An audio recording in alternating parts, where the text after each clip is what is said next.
got to unmute there, of course. Alrighty, ladies and gentlemen, welcome back to round 5 of the Maitland 40k Teams Championships. How are we all doing? Hope you guys had a great lunch. I'm sure Sam will be back with us in a moment. Thanks, Wolfington. Thank you, my friend. So, we are gonna. We're not going to. I've seen chat, and we're not gonna be. We're not gonna be doing the top pair. We're not gonna have Vic Bulls on again against Bolton 2. What we're gonna do is we're gonna have Brodie's Badass Bonanza back on stream again. They're gonna get a double up. However, they're going to be facing off against TNS Fun and Fluffy. That is going to be the team pairing we're going to have on for the stream. It's going to be really interesting to see, how things end up for this round. And it's going to be a bit more chill. Well, maybe not super chill, but we know that there's going to be a lot of things going on.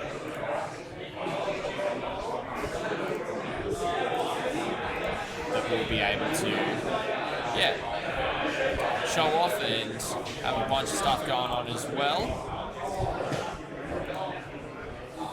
The mission for this one will be mission number 13, which is Data Scribe, and I believe that is a Mr. Sam Lemon back with us. Yes. Sorry, I was on mute. Sorry. Yes, I'm here. So Data Scribe Salvage, interesting mission. So I'm excited to see TNS Fun and Fluffy versus the Brodie's Bonanza. Should be a good match.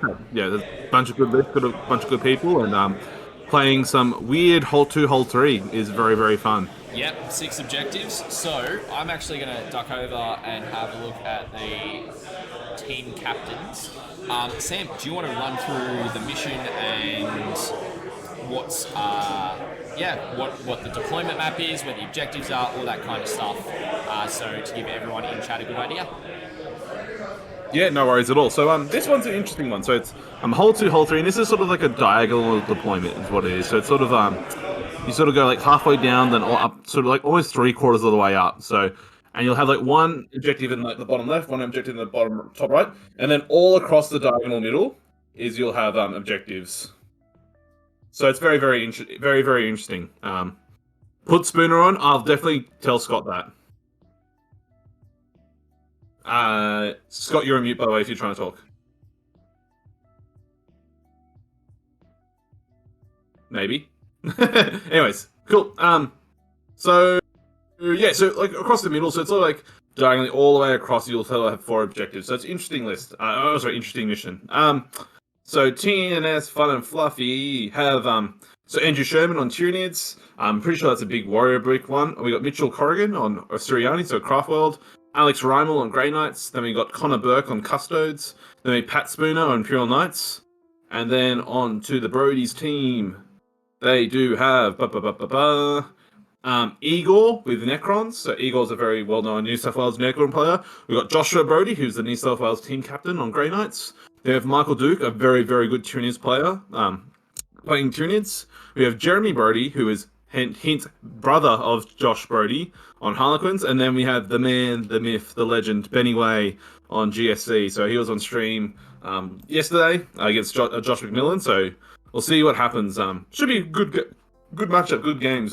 Both very good teams, both full of very good players, and see what happens. So I know the Brodie's team, they did well last round. They beat Delusions of Grandeur in round 4. So we'll see what happens. This is a very good team, and then also I should say so both teams are very good teams. Both have New South Wales representatives in both teams, and will be interesting to see how the pairings go. So off the bat, I'd have to give it to the edge to Brodie's team, just because they've got so many good New South Wales players in Josh Brodie and Michael Duke are part of the main team. Then Jeremy Brodie is part of Jeremy Brodie and Egor are part of the Mercs team. And I know they're both very, very good players. And then, but like, that's not to say like Andrew Sherman's part of the Mercs team, and I know the rest of the TNS Fun and Fluffy are both very, very good players, or all 4 of them are very good players other than Sherman. So it'll be interesting to see how they go. Have to wait and see. I'd see how the pairings go.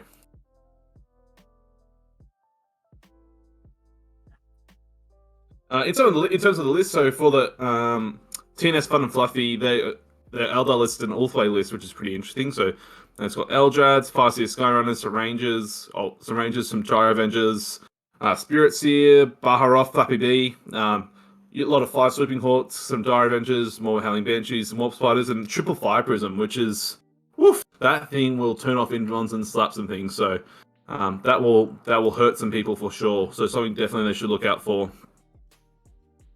And then, yeah, I think the rest is like, so the Andrew Sherman's Tyranny list is a bunch of warriors, similar to the one we saw on stream just before. Except instead of like all the warriors, it has some Tyrant Guards and a Winged Hive Tyrant as well, and a Maliceptor, and some Raveners and Biovores, funnily enough. So, not as big a squads, but still, they'll do the work for sure. Oh no, is anyone who you think is interesting? Big Cat Benway all the way? Or Ben all the way? Yes. Can't hate against the Big Cat. So, maybe, I don't think we'll get him on stream again, but maybe we will. Maybe we will. See some GSC action for the 3rd time in a row, but probably not. We'll see what happens. See what happens.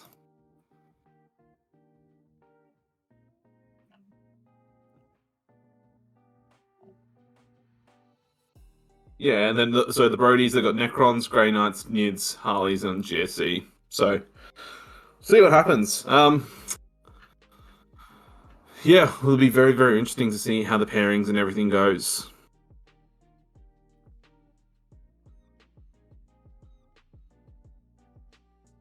Will be interesting if Knights versus Elder. Yeah, Elder, yeah, 5 Prisms obviously will go into the big Knights very, very well. Knights versus Elder, yeah, I think it'll be interesting. I think the Knights, depending on if they can shoot down the 5 Prisms, that'll do them very well. Because the 5 Prisms are going to be the things that kill the Knights. The rest, it doesn't matter. It's just a bunch of plink shooting. Yes, you can get Swooping Hawks to automatically wound, but no AP damage 1 is going to only go so far. Paddy Spooner's list, though, is, for anyone who is curious, so we got, on the side of Grace, House Tyrannus. Then we got 2 lots of Helverins with autocannons. We got 3 Warglaives with the Melter Guns, Thermal Spears, Reaper Chain Cleaver. Then another 3 Warglaives and Melter Guns, Chain Cleaver, and Thermal Spear. Then we got Knight Gallant and a Knight Preceptor. So some 2 big Knights and then 8 smaller Knights. So yeah, it would be interesting to see for sure. I think it definitely depends on like sort of how the board goes and how much the Craftworld player can focus down on the big stuff. Indeed, much love to Spooner. We love that man. Gadget Steam Hoof. I'm interested in seeing the Tyranids. What High Fleet are they using? So Sherman is using High Fleet Leviathan. So I don't believe the supplement is in effect for this, but it might be. Just because of the term in way list. Actually, probably not allowed. Actually, now that I'm thinking about it, really. High Fleet Leviathan. So transhuman. And I can actually chuck the list in the chat for you if you would like. So 3 Tyrant Guard, 3 Zoethropes, a Neurothrope, Winged Hive Tyrant, 10 Gargoyles, 3, 6, 7, 2 lots of 7 Warriors, and then 3 lots of 5 Warriors. So some big Warrior bricks with Deathbedders and Bone Swords and some Venom Cannons mixed in there. A Maliceptor, 3 Venom Thropes with -1 hit, and then 4 Raveners, and then 3 Biovores. So pretty good list. Using the Warriors to sort of leverage that transhuman and go from there. I versus Pat on stream at Masters was a tough game for my GK. Yeah, I mean those Knights they slap, and into GK I guess depends on. I guess you would have been using December, so you would still have the multi brethren. So I think the Dread Knights just don't do enough into them, or it's going to be hard to take down those big Knights. Yeah, it sounds really good. Warriors have always been one of my favorite units, so it's nice that they're so good now. It is very nice that finally, after however long we've been playing Tyranids, that Warriors are good now. So maybe a little too good, like a little bit cheap, but that's okay. You got to enjoy the time while we have it. And it'll work. It'll all come out in roundabouts. This Tyranid Codex is very well written. I'm very glad they wrote such a good codex. And like it's so deep, and like you can have so many builds. So even after this first nerf, we'll be able to work things out. Yep, no probs. And you guys should be now starting to hear, I think, Yeah, Josh yeah. Brodie is the captain there, and whoever the captain is for TNS Fun and Fluffy.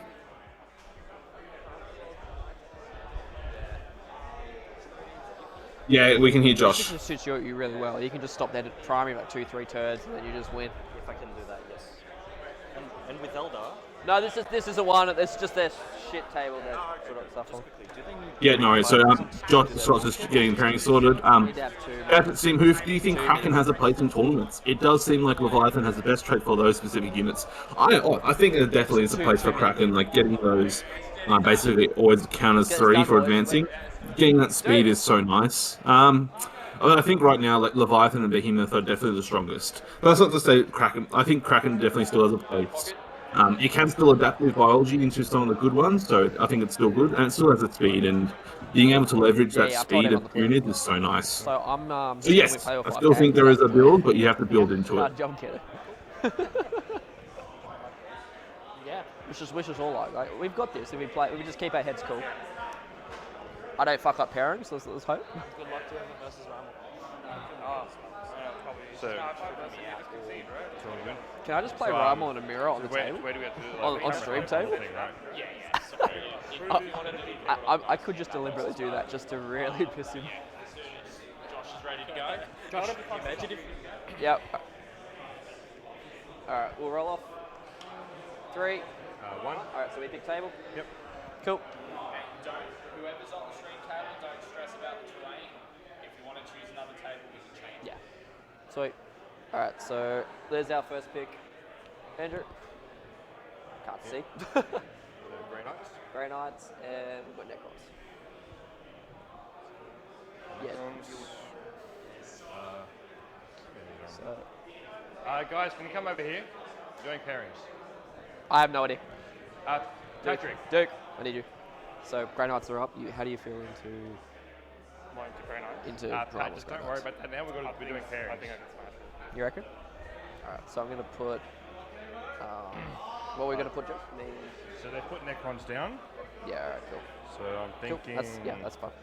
So for TNS Fun and Fluffy, they put down Grey Knights, and then for the Brodie's team, they put down Necrons. Elder, so what do you want to do? You want to take the Elder?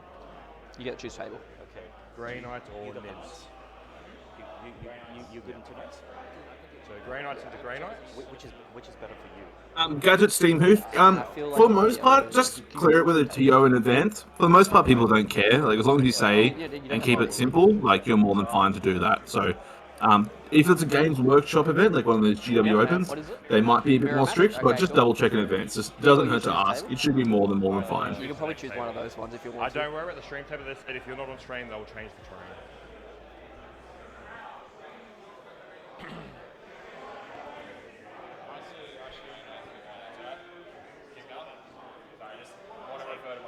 No, you're all good. Just wait. So which table has Egor? I'll make a call once I see all the areas. Yep, all good. So do we have to track all this, or you already got the pairings tracked? Right, sweet. I don't have play names, just factions. Yeah, that's fine. Yeah. So Igor's just looking to see what he wants. Okay, so Igor will take table B. Yes. Which so that means I think Mitch said that's an easy Ryan, will matchup you get? for him. Yeah, it is. I'm a See? worse matchup for him All right, cool. because I kill most of his shoot. So that was He knows most of the night strats. He knows I'm that honestly like one thinking- shot the destroyers with one cavalry.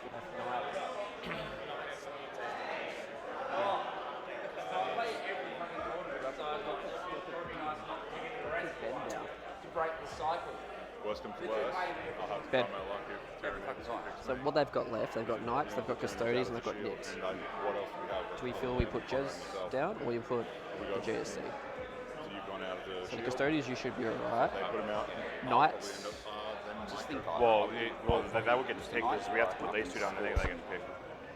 I think we put Ben because you will pick table as well. Okay. That's why you. So I'll put you Or down. whatever you think's right. Well, I if feel that that's suits right. your flow better, then 'cause, 100%. Look, at the way we're going, I think it's going to be a mirror, What and that's table did you fine pick? for us. Okay. Yeah. 1C? Yeah. All right, our one's down. Oh, Sherman. I think that's the better. Eagle, which better table option. did you pick? Alright, then you get to pick the next table. You could have had fun. Could have.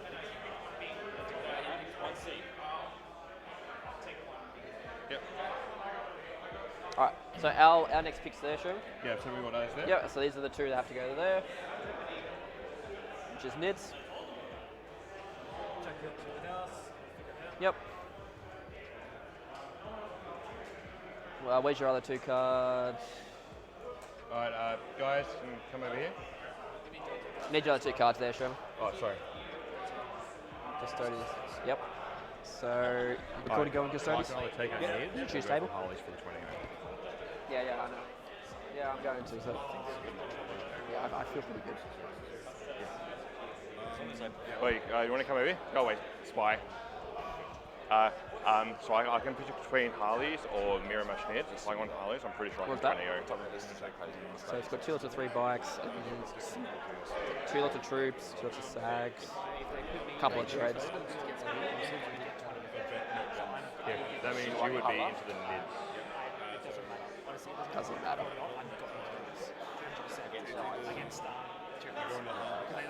Which they all, they fuck you. Yeah, they fuck you. Yeah, you get to pick the table. Yes. No, they pick the first table. We pick. Yeah, you. No. Ben's our one. Because they won the roll. Well, as soon as I turn these down so they don't know what I've picked. No, you don't pick. Sorry, I'm retarded. Alright, so I've picked the matchup there, but I've turned it face down so you can't see what it is yet. Yeah, we've chosen our matchup for here. Yep. So we're taking Custodians. Yep. Nids into Harleys. Yep. That means Nids into Knights. Yep. So you choose which table for me and you, Shannon? What have we got? I think what tables have been chosen already, guys? One C, one B. So B and C. These two here have been chosen, Sherman. So you got the end table or the snow table on the left on there. This one. Or this one. Yeah, I also take this one, I guess. Terrain doesn't really affect my army. Yeah. Yeah. So what was Harlequin's advanced table? 1A. 1A. 1A. And then GSC and Customs. GSC's about to find out. Ben. Either get that end table All that. Well, all or of. the snow table top of the left. And then just Nids and Knights. Oh, is that just the table to put? Nids and Knights get the last one. Oh, awesome. Excellent. To put. Ben was on stream third round yesterday, so Customs going in GC. Wouldn't have been on stream. No. Yeah. No. It's all nice and coming off. What do I get? You are versing. Well, what was Which it? table are you taking, Ben? You're versing the Necrons. So Ben's taking Snow, which is E. An easy win for you, right? Thank you. Okay, cool. Don't stress about the time on So the that's the clock. tables there, We're Doug Scott. starting late, so I think we Matches, get it at any pairings. time. So I All think there our on the- time starts once in the front. stream's set up. So Ben took the Snow one, which is 1E. GSC, yes. Yep. D for the other one. Okay. Shit, let me have a look.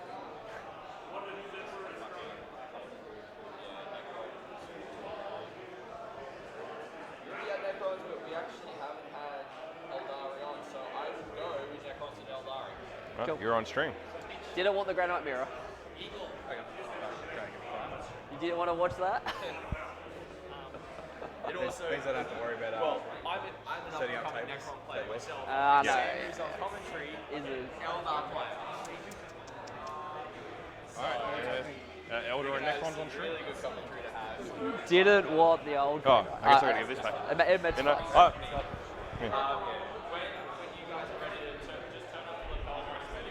I would have loved to be on stream. I haven't been on stream before.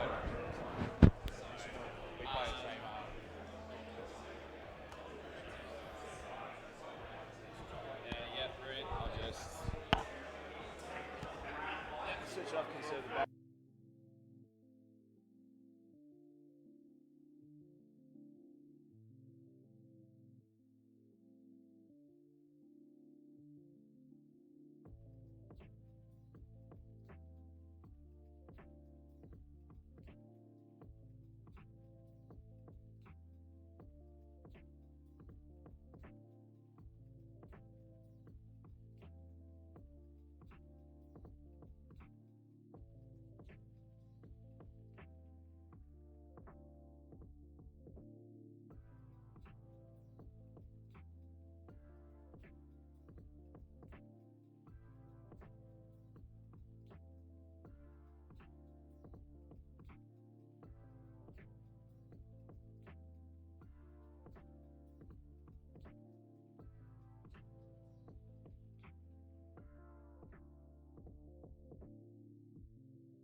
Can you hear me at all? Plastic blasphemy? Yeah, it's cut off on our end, so I think it's just Scott with the mics.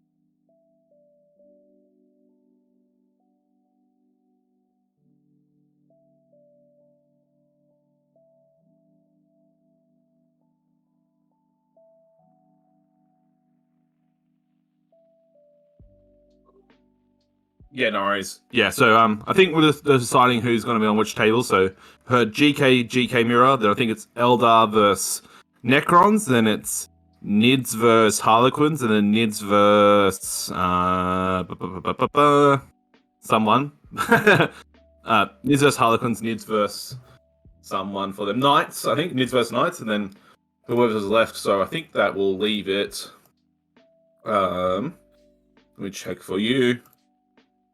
GSC versus someone. Let me find out for you.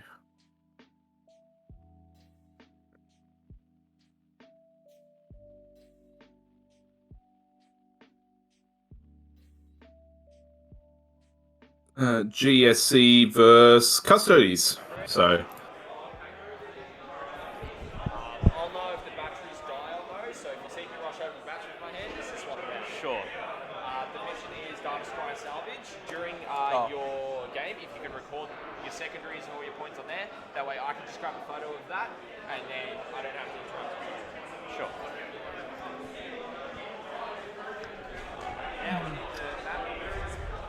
Someone lied to me. Different objectives. I thought someone told me it was vital intelligence. It's Oh wait, is that that's the same? It's the same exact map. That as is, yeah. Vital intelligence. I hear Egor, so it's Necrons versus Eldar, I believe. So yes, from the sounds of things.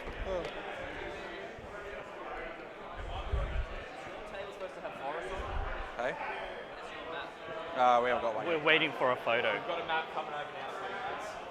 Our table's missing forest as well. So do you have the... I'm not sure. We're waiting on a copy of photo that Scotty said.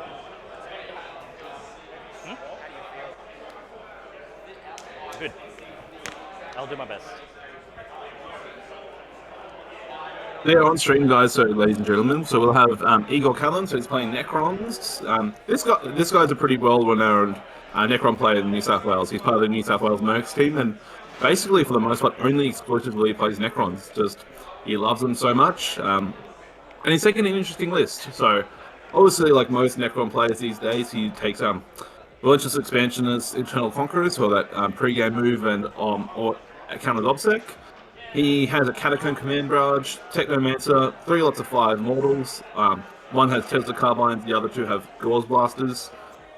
2 lots of 6 Flayed Ones, Hexmark's Destroyer, 9 Lich Guard, and then he's got Canoptek Race, so a 3 and a lot of 2. Well, a lot of 2 has the Particle Casters, and then a lot of 3 has just Claws.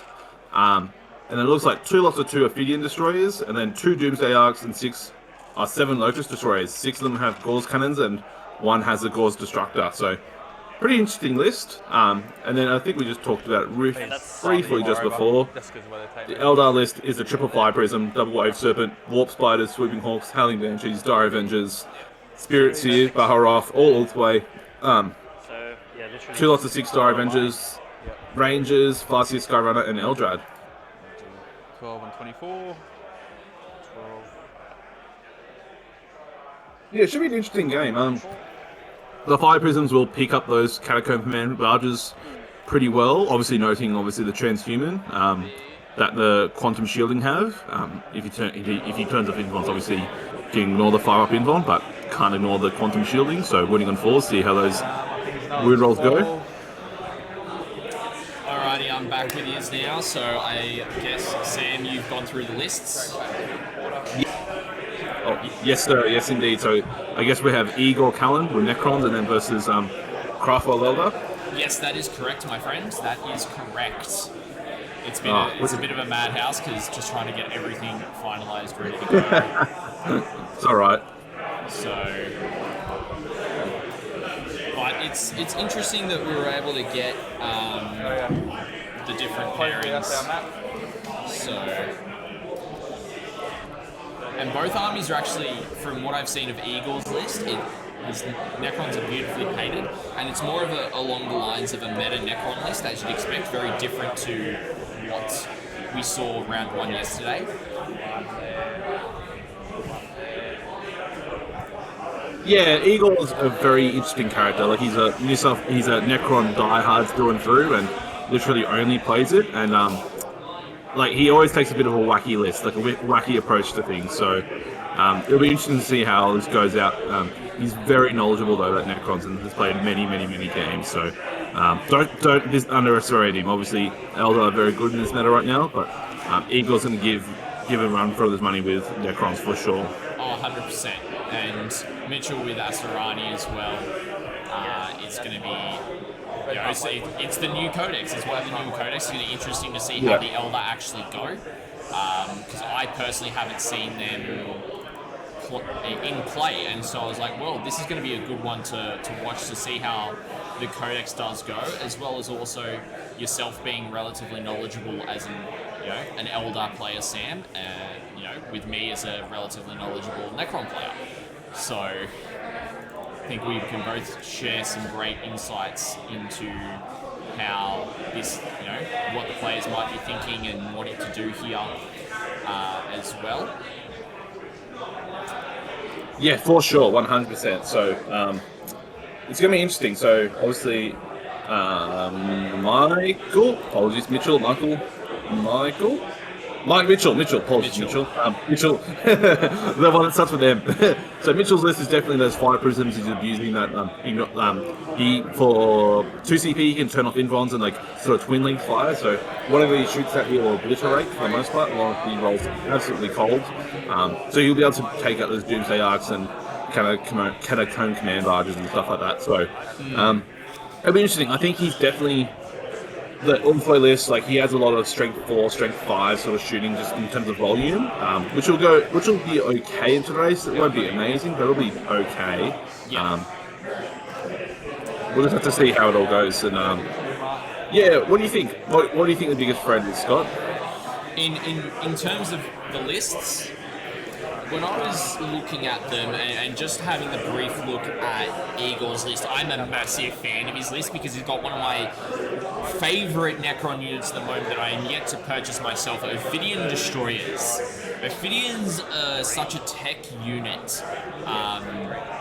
so they're only T4, but they can absolutely blend. They can put out up to 9 attacks per model at -1/1 damage, whilst also being able to have those heavier weapons. So if they need to use heavier attacks, they can actually use, because every model has the Reap Blades and the Ophidian Claws, and then,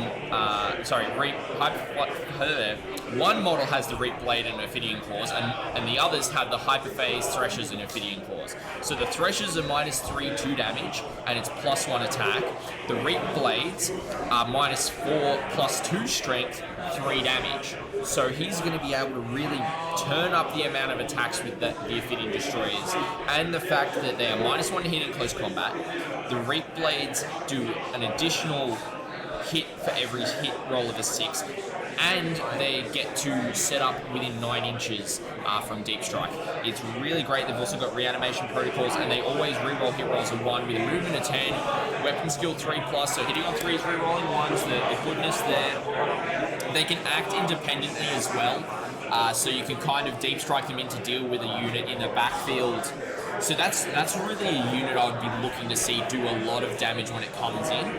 I'm not 100% certain how many he's actually got in his list. I'll just pull it up so I can see in terms of that. Where are we? So Egor's list as it loads. He's got 2 units of 3 Ophidians and a unit of 5 Wraiths. The Ophidians are going to be really potent, and they're going to be... The thing I like about this Necron list is that it's not just all,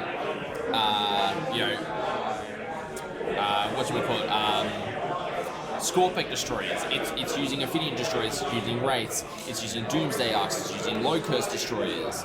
It's using flayed ones. Like, it's got Lich Guard. Like, it's such a... I think the best way to sum up this army, if I was to give this army an archetype, I would say it's Necron good stuff.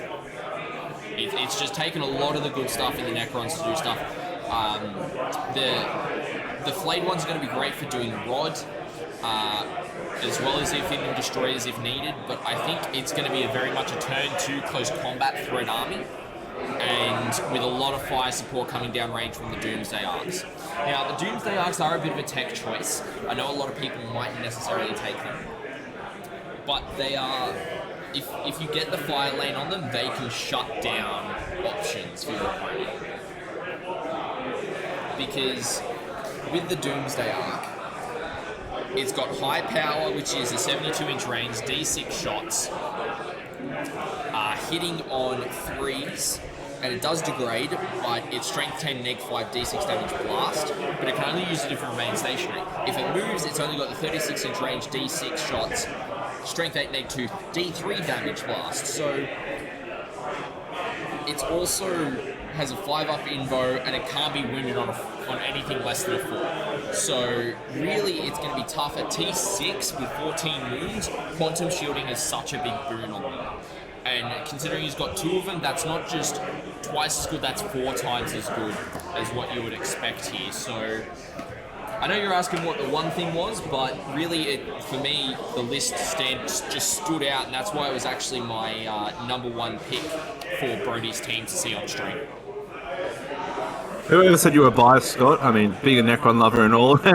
No, it's a good list. And, like, Egor's a very interesting pilot in how he does things. So it'll be a really good showing a case of how different people play, like maybe sub-tier factions and subpar armies, but maybe not the meta chasing army. So Yeah. Egor's like a Necron specialist. He loves it to bits and literally plays it all the time in the competitive scene. So, and then Mitchell's sort of taken a bit of a different Eldar list. Sometimes in the Pacific Northwest of the US, you see this sort of double 5 prism sort of list with Ulthwe, and like it really does cause people issues in terms of turning off in-ones and literally with 8 dice blowing stuff up. So it'll be interesting to see how it goes. Mitchell's taken the triple 5 prism in this instance, so really doubling down on how big these big anti-tank weapons are, and on the wave weapons as well, he has double bright lance, which are a strength 8, AP4, D3 plus 3 damage weapon, like similar to a Dark Lance or Dark Eldar, funnily enough. So Yeah. So it's, I mean, it's got, I would say it's got a lot of close combat threat as well. You know, you've got the Swooping Hawks in there to do a little bit of shenanigery where they can jump down, do an action. You've got the Warp Spiders in there as well.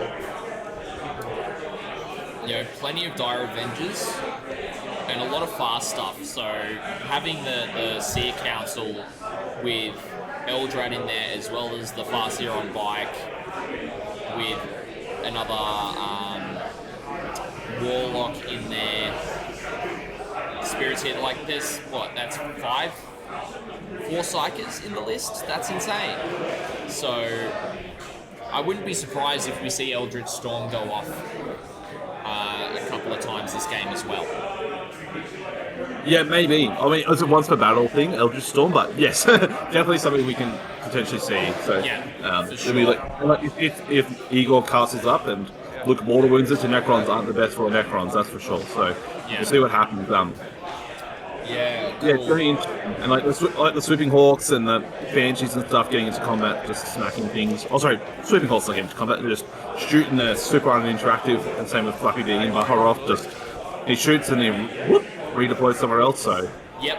yeah. 100%. So to give you what the rest of the matchups were to choose from, we had Grey Knight's Mirror, Harlequins into Tyranids, Gene Stealer Cult into Custodes, and then Tyranids into Imperial Knights. Yeah, interesting. I know there was a lot of love in the chat for Patchett Spooner and the Imperial Knights. He's a lovely gentleman, so I'm sure he'll do well. And though interesting, I know also Andrew Sherman said confidently on mic that's a 20-0 for him as a mid player into Harlequins. So we'll see what happens. Yep. We'll see if he does what he says he would. Yep, for sure. got crushing rolls. Juno's Jungle Gym, no, the secondaries haven't been announced just yet. They're setting up terrain, and I think they're discussing it now as we speak. We should be getting them though here relatively soon. Yes, we'll get that to you as soon as it is available, my friend. Awesome to have you with us. I'm just going to go confirm the time that the round is at and go from there. Sunstorm for the 20-inch move, obsec bike. He's also got Falcon Swiftness for the Warlord trait. Gives him a 22-inch base move.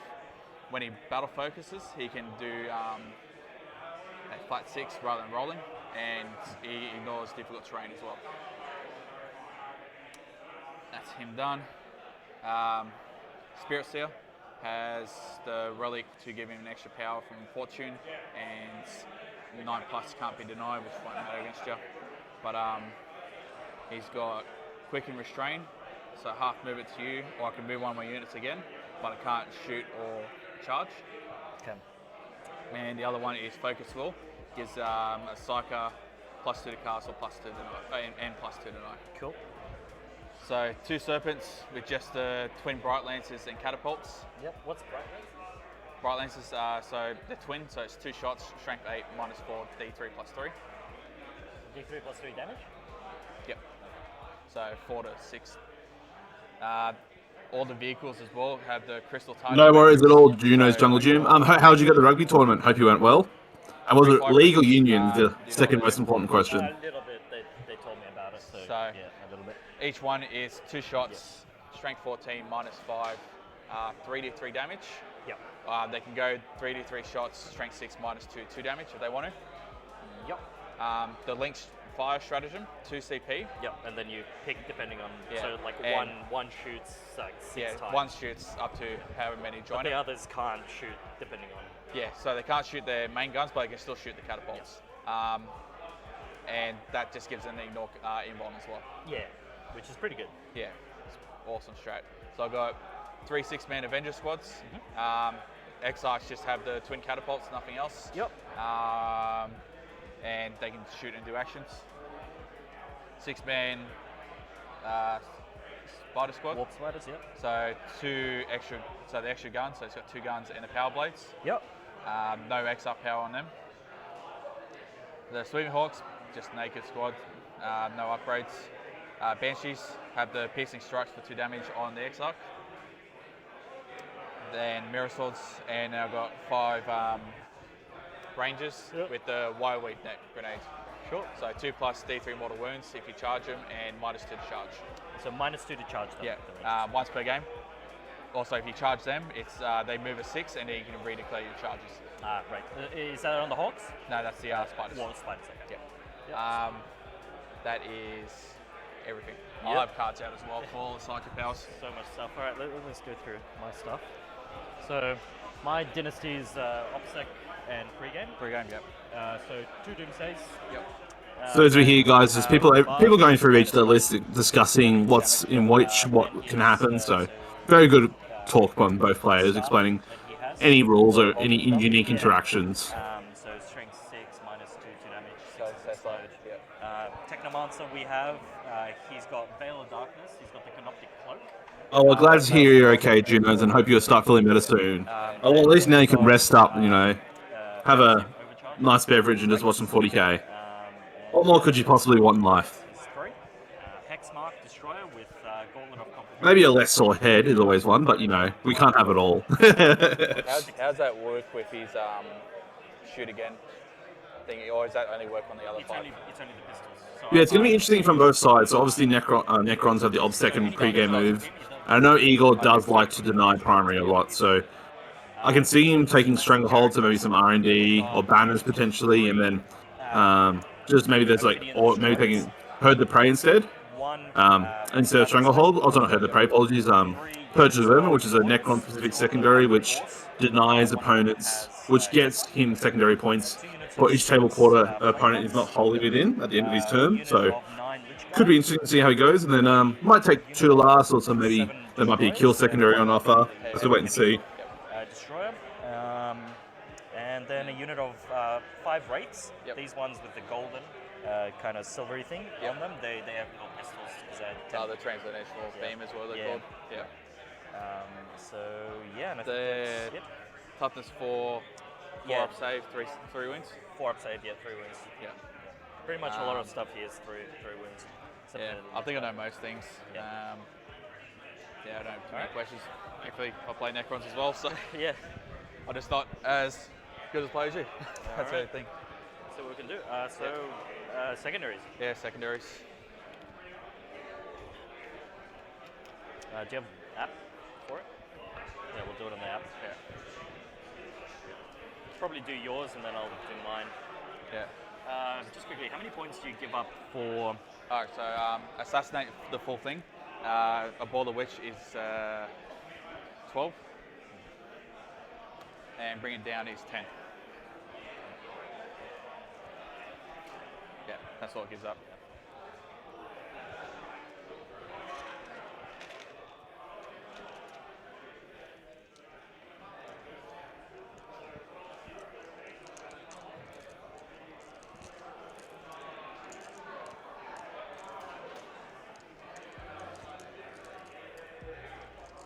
CP?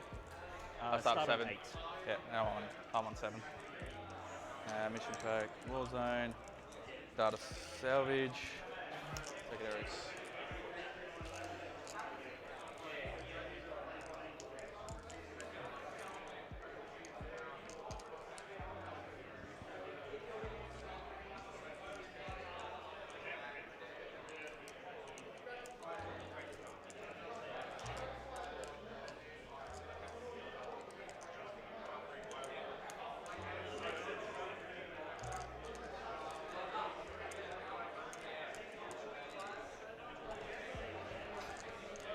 You don't really give up anything, do you? No, not really. I only got 3 characters. Vehicles I only give up 2, 2, Yeah, and 2. 1. 3 characters and. What's your no prisoners? From what Gary said, it's 10. 10. Yeah. Interesting. So here, guys, that people deciding secondaries, trying to figure out what is which. So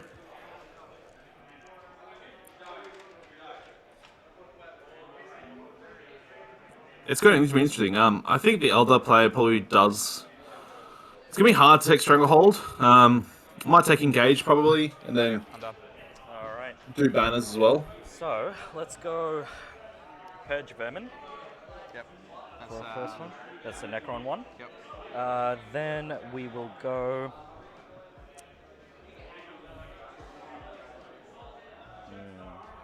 We'll go. Can we go raise banners, or is that a different one? Or No, is- raise banners to shadow operations. Yeah. Just thinking. I think I will go raise banners, Yep. And the last one. and then we'll go assassinate. I think. Assassinate. No drama. So there we go, Um, chat. Yep, So which ones are you doing? Sorry, Scroll Futures. So that's the progressive on each objective psyche test. Starts off at a 4 up and progressively gets worse. Sorry. Sorry, it was Jeremy. It's not ours, no. I think that.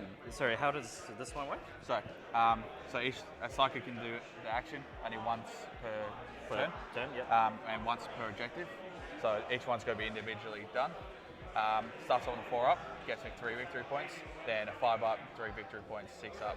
And So it's every turn 3 up, 3 up, 3 up. Okay. Sounds fun. Yeah. And then you've got retreat knockman and engage on all fronts. General fronts. All right. Well, good luck, man. Good luck. Yeah. So there we go, ladies and gentlemen. So Boys, Purge the Vermin for strikes. Necrons. Then we got Raise the Banners High for Necrons, and we got I'm Assassination. going to put 1 unit of Flayed Ones and the Hex Mark in Deep Strike Reserves. Just so you know as well, with the Veil of Darkness, because it's actually, I'll double check my strat. I'm pretty sure the strat says any unit coming from reinforcements. Yeah, it's like because it's a redeploy. from It counts as- reserve. Yeah, just check Nah. if it's from reserve. Yeah, I think it's done in the reinforcement step, so you might be alright. Yeah. Because I know the old school one used to work, Yeah. because it was just any unit that came in from reinforcements, which is removing units and bringing it back counters it. But I think they may change this one to It's like Forewarned, I think it's called. I think they changed every. Yeah. Yeah, reinforcement step. Veil of Darkness is done in reinforcement step. It says at the end of your movement phase. Yeah. So is it? Because I think. Yeah, that's the problem. Now we could older ask books. real quick. Yeah. Josh. Josh. Double check. Veil of Darkness done at the end of the movement phase, where you pick up a unit and redeploy it. Stratagems used in the reinforcement step. Well, it's done in the ring. I check the wording of Veil of Darkness. It says end of. Yeah, it says end of movement. So movement. Which is the same as. Is it considered a different phase? The only thing it's have not. to check the rule book, see where it's stipulates there. Yeah, because now one it doesn't say in the reinforcement step of the movement phase. Yeah. So Yeah, because it's older book, which will have to be in the it'll be probably in an FAQ or oh my gosh. probably won't come up anyway. All right. Anyway, the flayed one's in the hex mark. If it comes up, I'll look it up. Then we'll see. Yeah. So yeah, let's So roll off. the Wart Spiders are inside Oh, Deep yep. Strike. 2 units of Avengers in one Wave Serpent, and the other Wave Serpent's got the Spirit Seer, Howling Banshees, and the Yellow Avenger squad. Right. I'll have models next to them to determine, like, so Okay. Yeah. That would you be know great. which one's which. So 5. 5 things. I think we're supposed to roll. Yeah, Junos, I think it is. Like, I think Veil of Darkness, because it's basically a redeploy, and you just you're done in the reinforcement step, like, which is the second phase of movement. So, Yeah, there's no. I think it will be. I think it does count, is my understanding. I'll just take this side. Yeah. So that's No difference. So yeah. Actually, I'll let you decide which side you like to take and put the first unit down. Yeah. So yeah. I can't be bothered, babe. Done. Are we good to start, or what are we doing? We have to wait. Where's Scotty? Where is Scotty? Just deploy, yeah, at this point, because it's already started, so we might as well start. Oh, we get extra time for being on stream anyway. Oh, okay. Yeah. Do you know where Scotty is? Yeah, you went to go grab some lunch. What do you need? Should we start? Yes. Okay. Start deploying. Yeah, Sam's covering the stream. Oh, I see. You're all good. Where's Sam? Sam's still through Discord because he's still at home. Oh, okay. So we're good to start. Okay, excellent. Thank you. Yeah, I'll be the judge. There we go. The people on stream playing, getting things ahead, so it's all good. Yeah, so looking through Veil of Darkness, it does look like it's not in the reinforcement step. It's a weird little interaction, so I'll chuck the text in stream. So, Veil of Darkness, once available in your movement phase, bearer can use its relic. If it does, bearer's unit and up to one friendly core unit within 3 inches can remove from the battlefield and set up anywhere that's 9 inches away. It's not technically in the reinforcement step, so I don't actually know. It's a very quirky one. Yeah, I'm not sure. So I think rules is written. It would say no, you can't do it, but maybe rules is intended as a different measure. So we'll see how it goes. The other way. This is the map. So it's 20 inches from here. Oh, sorry. Yeah, my bad. In which case, that's wrong. Yeah, we'll fix that up. So 20 inches from here. Yep. And then 15 inches 15 from inches here. down. Yep. Yeah, so it doesn't seem like.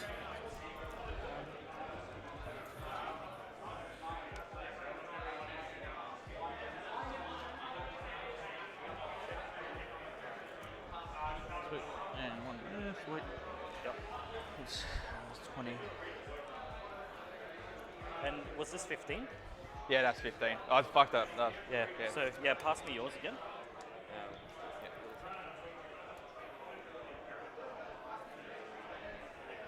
Happy days. Lovely. Good, we caught that.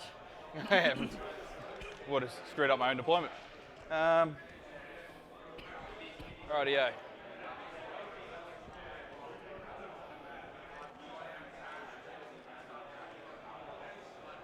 One fire prison down. Yep. We will put this guy down. This side. Yeah, so the reason they want to check the interaction is so for one, it's like an Auspex scan for Eldar. So if you've ever played Space Marines or some of the Adnex sort of stuff, it's just a shooter unit that's arrived within a certain range. So that's what I was double checking. So good to check. Good thing they brought it up now instead of some gotcha hammer and some weird interaction. So good on the guys for checking that in advance, so we both are of understanding.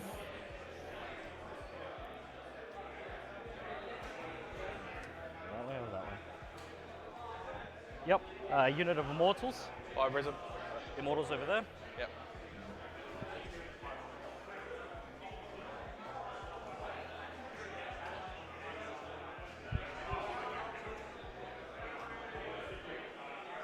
Also, guys in chat, everyone, please feel free to put your predictions in so that Scotty's running a little guess who's going to win. So put your predictions in, put some points on it. This is a little fun guessing game, and then whoever actually wins gets some points. So yeah, have some fun, just do some guessing, and yeah. Yeah, it's interesting. So we see now the fire prisms all going down. Interesting to note, obviously, all 3 fire prisms are all spread out.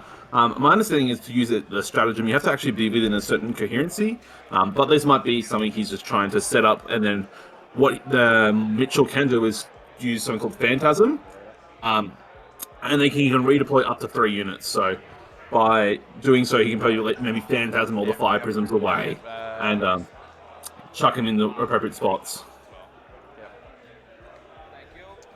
So yeah, it looks like he's got the Wave Serpent up the very top here, near the Maitland number 6 objective. So he's got the Fire Prism. So you see the big blue lance shots. So that's one on the objective. Then he's got the Wave Serpent, which has all the sticky bits coming out down there. And then down to the middle to the right, he has the 2 Fire Prisms, and looks like a Wave Serpent also there down on the middle objective. So, and I guess we'll see what units are near which. No, Mitchell talked about before.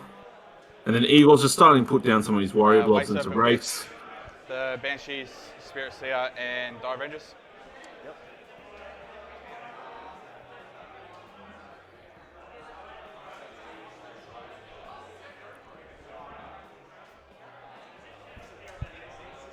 Okay, so Juno's in chat says value units count as reinforcements regardless of when they're set up because of the section and rare rules, and the Elder Strat doesn't trigger when the unit's set up, just at the end of the reinforcement step. So good to note. Thank you, appreciate it. How fast is your stuff? Can you do like a turn 1 charge, for example? Yes, so the main thing that can do it is the Banshees. Yep. Because I also got a 2 CP strat to redeploy. So I could, if I wanted to, Yep. be over there.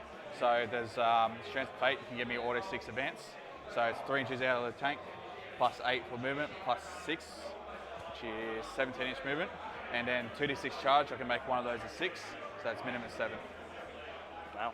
Pretty fast. Those ladies. Yeah, so what Mitchell is describing there is the Strands of Fate dice. So Elder, Yeah, maybe I'm moving back a bit. yeah, so Elder have a unique mechanic similar to like Sisters of Battle. So where at the start of each battle round, instead of rolling 1 dice for Sisters of Battle, or a couple of dice depending on how many rules and stuff they are, they'll actually roll up to 6, sometimes 7 dice at the start of the battle, and basically each number corresponds with a certain die roll. So for example, a 1, if they roll a 1, it counts as an auto 6 for an advanced roll. A 2 is an auto 6 for a charge roll. A 3 is an auto 6 for a psychic test. A 4 is an auto 6 for a hit roll. And 5 is a wound roll, and 6 is a saving throw. And these fate dice, they can be re-rolled with Farseers, and they can really help mitigate some of the dice chances for Warhammer 40k. And so it's a really, really cool mechanic and a really fun way to play things out. So because you can sometimes know, okay, I automatically am going to be advancing this unit 6 inches with this dice, and then I can automatically make a 7-inch charge. So I've got 1, 2. Because you use a 6 on the dice, and you can't fail but anything but a 1 on another dice. So, but unlike Sisters, so these fate dice, if you use them and you try to CP reroll them, you have to reroll both. You don't get to sadly keep that unmodified roll. 100%. I am back. For those of you who do notice, I actually needed to go grab lunch because I'm starting. But Sam, thank you so much for covering commentary whilst I was doing that. So yeah, no worries at all. Really interesting to come back and see the deployment here of the fire prisms being spread out and the wave serpents being spread out behind as well. As we can see on that bottom left hand corner, we've got the Blowcurse destroyers right there, the wraiths being placed right next to them as well. And by looks in that right-hand corner, we've potentially got Immortals there as well. Sorry, left-hand corner, we've got the Immortals. And some more Immortals back here as well. So it'll be interesting. I'll go grab some more photos and such after I've eaten. But yeah, hope everyone is enjoying the coverage. It's going to be a great game to see how the Necrons do perform against the Eldari. So And yeah, I reckon we're in for a good the one. Avengers, AP2 to start off with, 6 to win AP4. The power-up is AP2. I think you just got there for Trump chiming in. So yeah, it's gonna be an interesting game. So we'll see how things go. All the And tanks have, and the 2 Farseers and a couple of pistols here and there. -1 to start off with, and then AP3 on 6s. yeah, for those who are unaware, so AP2, Mitchell's taken a. 6. AP1 on the Rangers. Oh, sorry. So And Mitchell's taking a AP0 unique on the, Craftfold secondary there. So Scry Futures, which is basically does a psychic action on each of the objectives once per turn, and if it goes off, he does 3 points. And you can only do it on one objective once. So My language, but it's not similar working. to the Thousand Suns, I think it's Now, okay. there's similar to the Thousand Suns one in how it's sort of done. If you ever played against that. Mutate Landscape, there we go. Thank you there, Scott. So yeah, Mutate Landscape, very, very similar concept.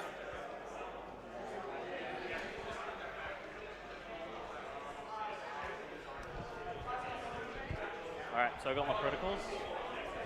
But yeah, it'll be interesting to see how this goes now. So Egor, I think, he'll push those raids up to the top left objectives and hide behind so these yeah, massive 8 ruins unit and down. push a race Forward behind these doors. smaller L's.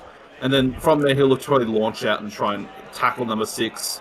But also maybe hide behind this bottom big L like down the middle here and try and get in the Scotty D objective number 1. Or potentially push out towards the one near the forest down the right. So Rangers. I think Egor wants to get in combat here and really tag up some of his Eldar units where and when And possible. That's it.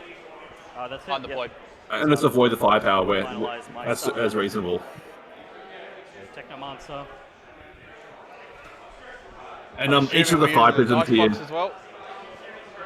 yeah, each of the 5 prisms here for Mitchell has a crystal targeting matrix. So crystal targeting matrix ignores any or all hit Assuming we're modifiers. using the dice box? Yeah, any or We're using all the dice box hit as well? modifiers. So almost he'll always be done hitting on 3s for him.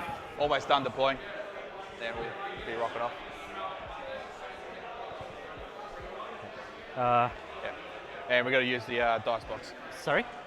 Dice box as well. Oh, right, yep. So, yep, Overlord, and finally, I have flayed ones as well. You know, flayed ones as well. Now, I'm putting Yeah, so it's going to be interesting here. So it looks like Mitchell, like similar to kind of last game, so how we had a hammer and anvil deployment. It looks like Egor's going to push up towards the north here, towards Scotty D49 Objective 3 in the top left, and then the Maitland number 4, and probably like help swing into that hammer and anvil deployment and like push out that way. And like with Mitchell's Fire Prisms and Wave Serpents, he's probably going to hide behind these ruins down here and try and get Scotty D Objective 1 and then Maitland 1 just under the forest. So I think he's going to push there, hide there, and then look to spread out. So get those Banshees to maybe come out and tag something if he can easily get it. And also those Dire Avengers maybe trying to just get out and get some shots into something that's usable. That'll be interesting also. And like up the top left here, you might not be able to see it clearly, but there's going to be the 5 Rangers here, just near the Good Games Maitland number 4 objective, just up to the top right, like just a bit further. There'll be 5 Rangers there, so Rangers can actually deploy outside your deployment zone, as long as they're more than 9 inches away from your enemy deployment zone. This is a good move from Mitchell. What he can do here basically is really move forward and pre-move them, and if he doesn't go first, just hide him behind, or if he feels comfortable enough, leave him there, and as long as Egor can't get to them, and he can potentially even just achieve Nuckman in that quarter, and just like go, look, I've already done this quarter, happy days, or even potentially for everything. move them onto these objectives, because this mission has a unique primary alternate scoring where you do an action on your home field objective, it's always on your home field objective, and then at the end of your turn, for each objective that you control, you score a point to a maximum of 3 points. So those ranges, maybe if he advances, he might be able to tag objective number 3 in the top left and objective number 4 in the bottom right, and doing the action, he scores 3 points by holding those 3, and then he's good as golden. So and it really forces Egor to come out and try and deal with them, and he doesn't have to commit any resources, which is really good for him. But it'll be interesting to see what he does there. Yeah, this is a really interesting deployment and mission. So, yeah, and also the other interesting thing here is this mission has sticky objectives. So, what do you mean by sticky objectives? Nah, it's fine, it's fine. Sorry about that, team. One of the players just ducked off to the bathroom, so that's all good. Just had to turn off the lapel mic. So, where was I? It's interesting that we've got a mission where you have to do an action on your backfield objective and you get a number of points equal to the ones that you're sitting on. On top of then also scry futures for Mitchell, needing to get onto all 5 out of 6 objectives to be able to max that. And then Egor having purged the vermin, so trying to keep Mitchell out of quarters, which Mitchell's got engaged on all fronts. So it means that if Mitchell's not scoring engage, Egor's scoring more points on purge. So, but even if Mitchell does score engage, Egor does also score purge the vermin, because it doesn't matter what quarter it is just as long as they're not in any quarter, he gets 2 points for that. Raise the banners, I think, is a really interesting choice for Egor. I maybe with the flayed ones might have action caddied here, and I would have done some outflanking with them. Spend the 1 CP at the start of the game because they are only 3 power from memory. Let me just have a quick look. If they're only 3 power, they'll cost 1 CP to put both units into reserve, and then you can put them down for national data, and they're automatically going to do it because there's 6 models in the unit. Yeah, super interesting. So really interesting. And it's interesting you brought up there, Scotty, about like obviously Eagles taking purge of vermin, which wants him to keep Mitchell out of his quarters. So by turning this into a hammer and anvil, essentially, he's able to sort of break this down the middle and then be able to basically secure that these 2 quarters, he's going to score 4 points every single turn, which over 4 turns is 16 points, which is fantastic. So, and the unit has to be wholly within. So, I think it's a really good play on this mission, knowing that you'll probably want to make this a hammer and anvil anyways. And even then, like, I don't know if Egor's fast enough though. He could also turn this into a Dawn of War in terms of like spreading it nice and long and down the very bottom. And it looks like he, so down to 5 now. I guess Mitchell got the first turn, so now first turn I'll be up to 6. He's just doing some measurements and thinking some stuff out.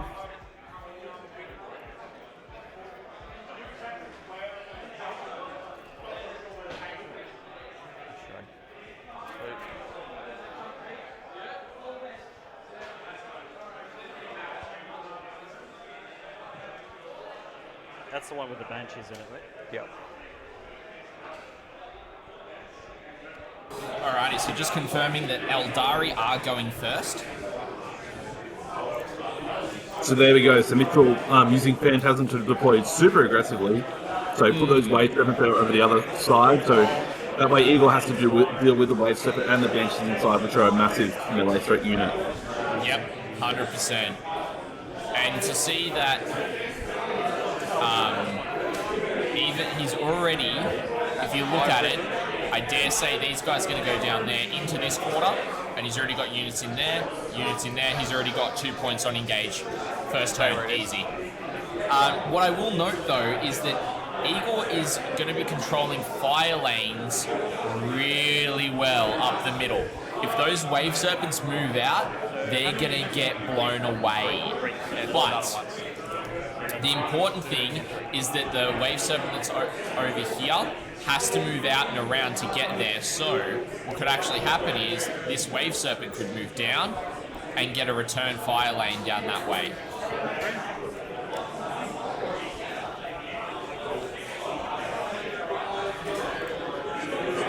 Yeah, it's going to be interesting to see how things go. Now we see Egor doing his pre-game move, so just using that 6-inch pre-game move for all his Necrons and slowly moving up the board and pushing up towards the door.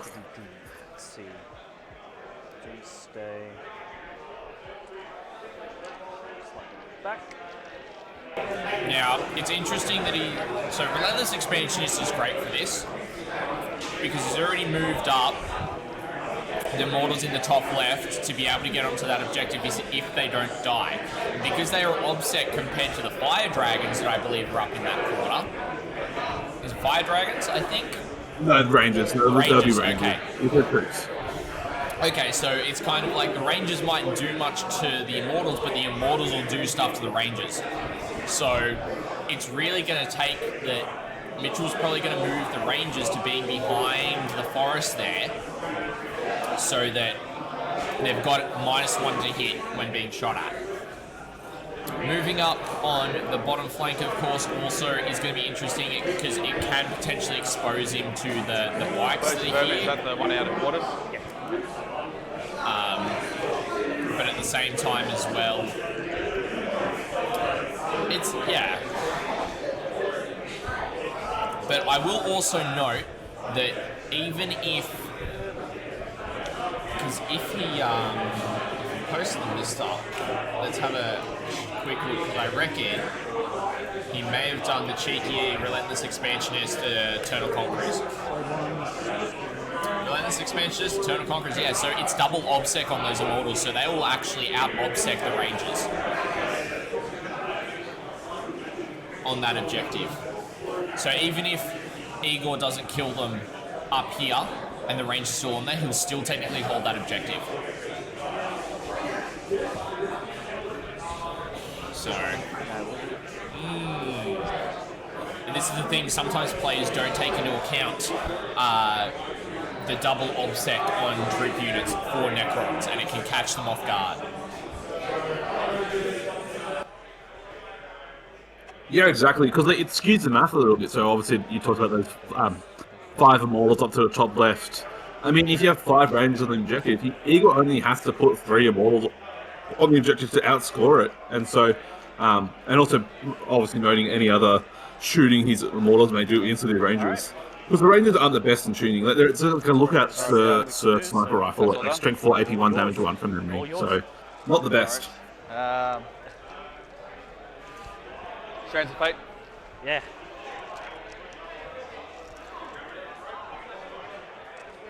So which is which? So that's advance, charge, psychic, save roll, and wind roll. 4 is the hit roll. So not going to bother re-rolling it. I'm just going to take that. I think I moved everything. Yeah.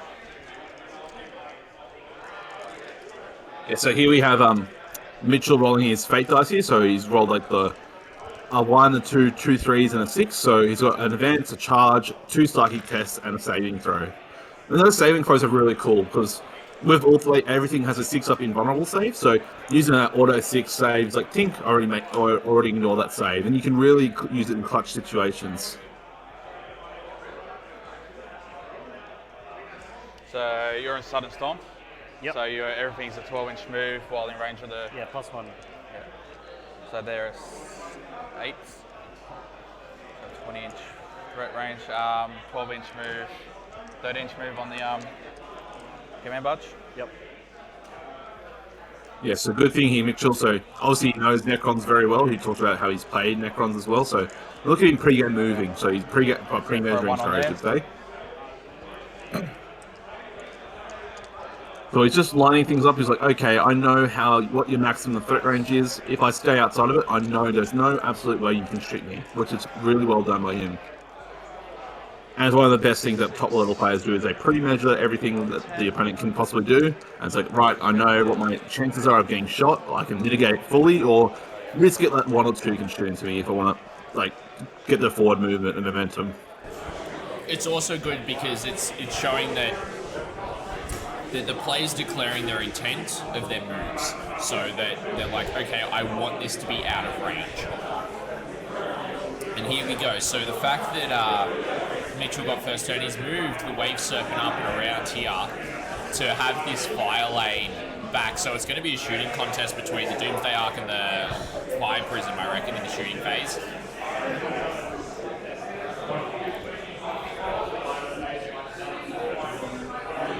Yeah, 100%. So I don't know what that Fire Prism can see just yet. It You might be able to see that Doomsday Arc, or you might be able to see that Doomsday Arc down at the very bottom. I don't know what sort of angles you can draw.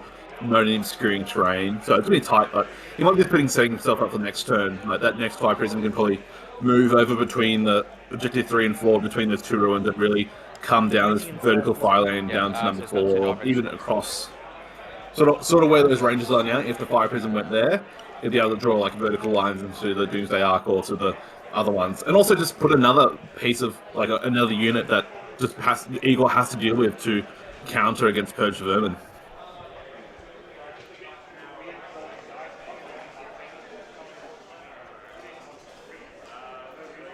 Yeah, see, we see here now that Mitchell is just expanding out nice and wide, so going up to the top left, as you see on screen, and down to the bottom right on screen. So putting things in awkward corners, because Mitchell has the speed advantage in this matchup. If you believe, is what I believe. Would you say, Scott? The Wraiths aren't fast enough to deal with things, and Mitchell could just move, and just fly around and be a pain in the backside. So just do one guy out. It's just 24, the last guy out. If they decide to shoot. Is there a way, Scott, for the Wraiths to advance and charge at all?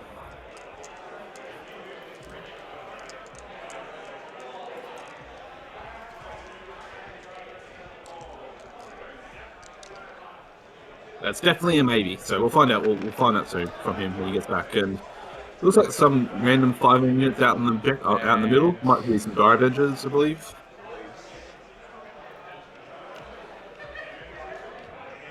12-inch move and then a charge.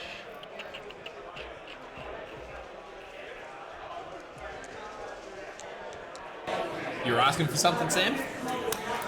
I was asking, so with the Wraiths, can they advance and charge at all? Like the Obsidian Destroyers or the Wraiths for Egor? Alrighty, so Wraiths themselves, let's have a look.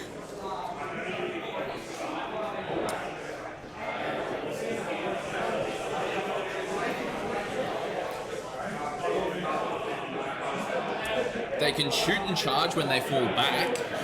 I'm not seeing anything for an advance and charge.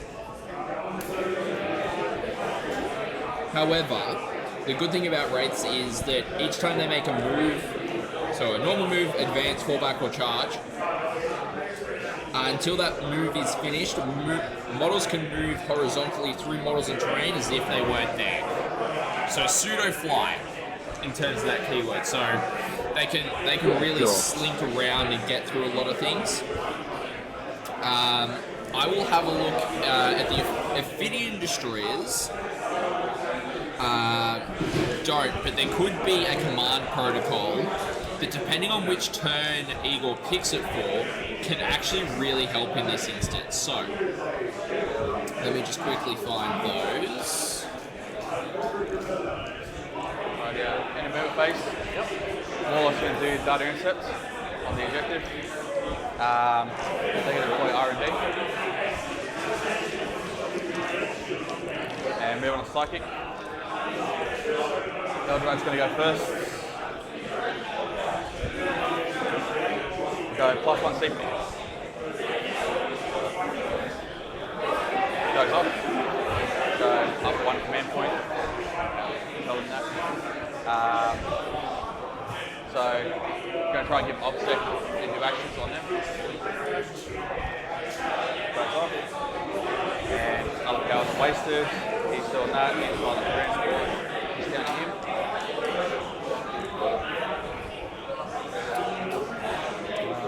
Move in range. He's actually out. Okay, never mind. Execute can still extend range. So, burn the 3. That's D6 plus 4 plus 1, so 5, 11. So it goes to 24-inch range. And Steve 3 Because it's killed one. So there is no ability that allows the Wraiths to advance and charge. The only stratagem that they've got is that when you select a Canoptek unit from your army, at the end of the charge phase, they can perform a heroic intervention. So it means that if he gets charged, they can be used in a responsive manner. Okay. All good. Wasn't expecting to be that efficient, that was all. Yeah, that was a lot of damage. the other one can't get boosted and smite's out of range. Yep. Ha, I'm an idiot. What's happening? Right. Yep. Scry. I forgot. Yeah, that's my bad. Alrighty, start shooting phase. I'll spend 2 CP. Link fire onto that fire prism. Yep. Oh God, what is it going to destroy? Decimate. Is it? Yeah. And So yeah, here we go. Alrighty, so that's linked. First things first, we are going to shoot. Nothing to see him because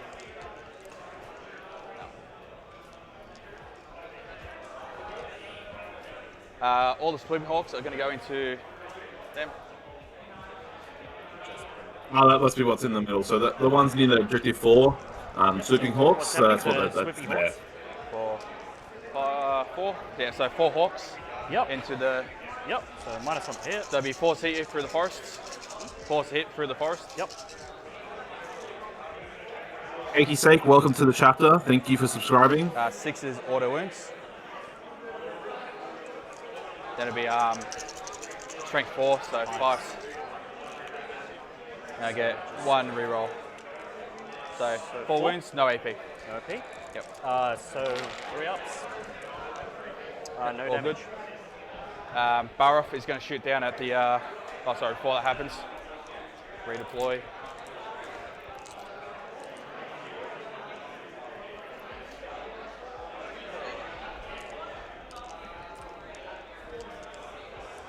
Eldar Shenanigans. Yep. Eldar Shenanigans indeed. Yeah, so the unique thing here, so with the Swooping Hawks, after they've done their shooting attack, instead of battle focusing, so Eldar have a unique battle focus mechanic where basically a lot of the units after they shoot, they can move up to d6 inches. If they go through terrain feature, or like a terrain feature, it's -3 to the move.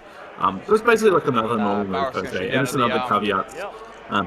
Swooping Hawks have a unique thing, same as Baharov, where instead of battle focusing, they can go back into the side and come down anywhere on the battlefield more than 9 inches away. Strength 6. Yeah, so it's really great for getting into positions, particularly for retrieve data. So I did a bit of a walk around the table and obviously took some photos, but the Ophidian destroyers that were here took 2 casualties. The other unit of Ophidians and some Immortals are sitting up behind here as well. Was it Immortals or was it Flame ones? All 4 shots down at the... I'll go adjust it's the Tesla Immortals that are up in this corner here. The other option was going to shoot down there anyway. So 4 shots. I'll do them 1 at a time just to catch my CP reroll. Okay. And yeah, there's really not much else in terms of movement-wise. I'm kind of surprised that Egor deployed the Ophidian destroyers instead of putting them in reserve. I'm really surprised by that. Take it off on the top one. But I guess we'll see how much damage Mitch is able to do to the Necrons here with the Eldari and how much hurt he's able to put on there. 1 reroll the wound for Ulthwe. All go through. They ignore involves. -5. Yeah, so it goes through. So first, that's 8.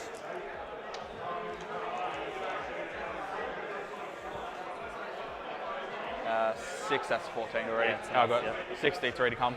You're rolling 3 dice? Or is it Sorry? 3d3? 3d3. Wow. Okay, does it blow up?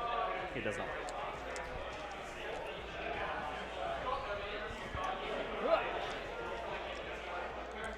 Tasty. Very tasty. Oof, there you go. You see Dibs out, go down there.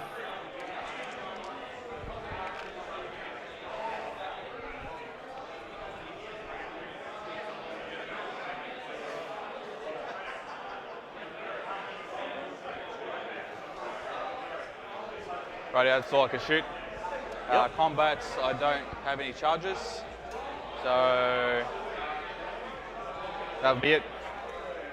Yep. 3 for that intercept. And you get a CP. And you get 1 rod. Yeah, 1 rod and 2 quick engage. Because I forgot to scry. Yeah. Because I'm an idiot. No, you did good. All right, so for me, we will do, let's see. My will be done. We'll go on to the destroyers and the wraiths. Yeah, perfect. Yeah, there we go. So Mitchell with a good first turn, so kills the Doomsday Arc, and now Egor just has to counter and try and start pushing up because he sees now that the Fire Prisms will take out the big stuff pretty quickly, and the Smites were able to kill off those Obsidian Destroyers down near the bottom middle. Obsidians will have a 12-inch move.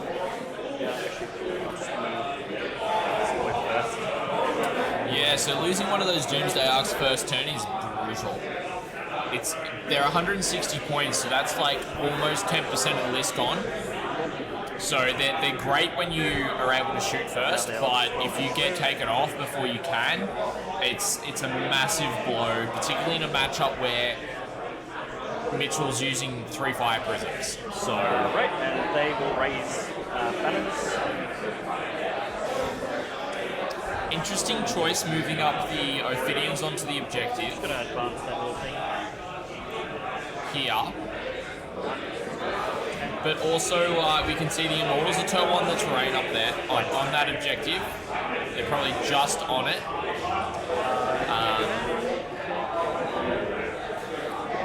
See, what I really think Mitchell should be doing right now is the Wraiths have enough movement to get up into here, which is behind obscuring terrain. And then I would actually like to see him leapfrog them around and keep on moving up. And then keep on taking advantage of that, one's there and one's there. That obscuring terrain. And then I think he's going to have to avoid this center fire lane. It's really exposed. It really is exposed. So unless he's able to move right the way across here in one shooting phase, in one movement phase, sorry, with a good advance roll, it's going to be really hard for him to get past the Fire Prism. But he's being aggressive with the last Ophidian Destroyer coming out and trying to deal with that one. They do.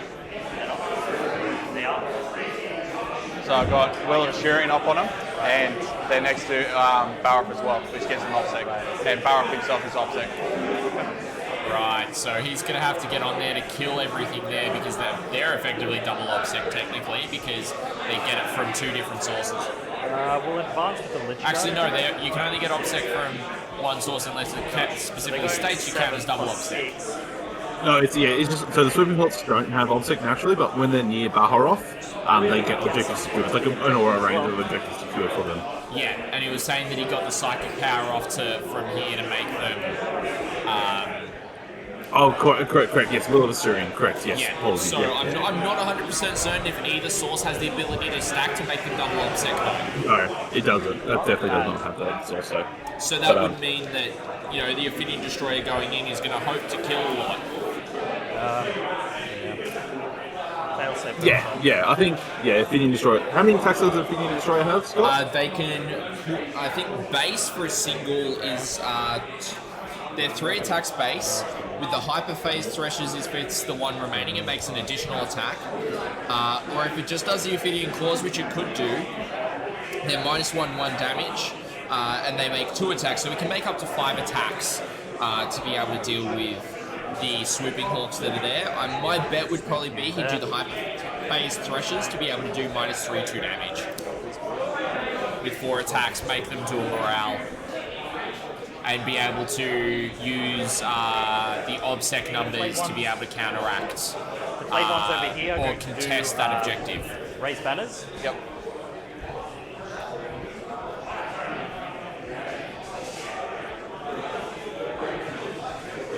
And here we go, Egor trying to hide behind this big El Ruin, but he probably hasn't accounted for this Fire Prism at the top here, near the top middle. He's probably going to move actually across and get probably an angle down onto the Doomsday Arc. So just a bit just over near where that Wraith Weapon is now, and get an angle from 4 down to the Doomsday Arc. So he's got to be careful there, Egor, for sure. Yeah, he's trying to hide it as best as he can. Hey? I mean, He's also pushed up with the Lich Guard right there as well. The fact I got first turn means I set the pace. Yeah, it's really, really annoying that I have to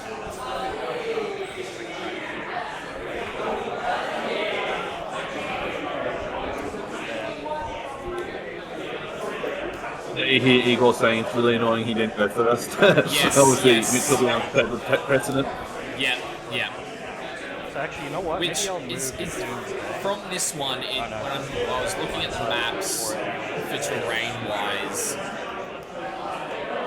it's almost as though the middle is purposefully designed to be open. I honestly would have preferred to see maybe the middle be enclosed a bit more on this mission. With maybe the 2 of the larger... Yeah, so we're gonna... Like, personally, I would have preferred 2 of the taller ones in the middle replacing these 2 Ls. So then it's a bit harder, and maybe had it so that the buildings kind of have a small sliver that way, but it's kind of really hard to get good fire lanes just straight down the middle like that. 20. Yeah, sure. So, look, the train's a train, so you got to play with it what you've got, right? Exactly, exactly. And they, I see that. That's terrain. Yep, Wraiths are making their way up that right flank.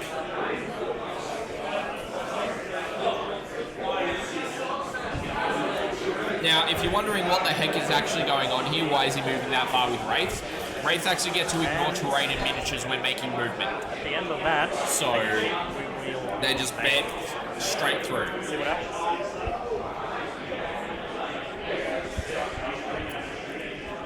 So your thing is I have to be just outside 18, right? Your forewarned thing, or is it within 12 or 18? Within 12 of the, within a unit within 6 of the Farseer, and within 18 inches of that unit. So as long as they stay outside of 18, you'll be fine. Yeah. So let's see, out of the ship there. Perfect. Shimmy gave might will be done to him. I did at the beginning. Right, On sweet. the Wraiths and on that. Yeah, so it'll be -1 to hit, and I can lightning fast if I wanted to. Sorry? So it's -1 hit already because of the forest. Yeah. And then I'll probably lightning fast too. Yeah. Depending on what I shoot. Yeah. So then where's your 24-inch thing? It's like there-ish. It does look like the boys figured that out, so obviously Igor disclosing that I want to stay outside 18 inches, and then Mitchell saying, yep, no worries at all, that's how the rules are, and don't forget about lightning fast in the forest, so good play by those 2 guys there. Yeah, exactly. Again, that declaration of intent.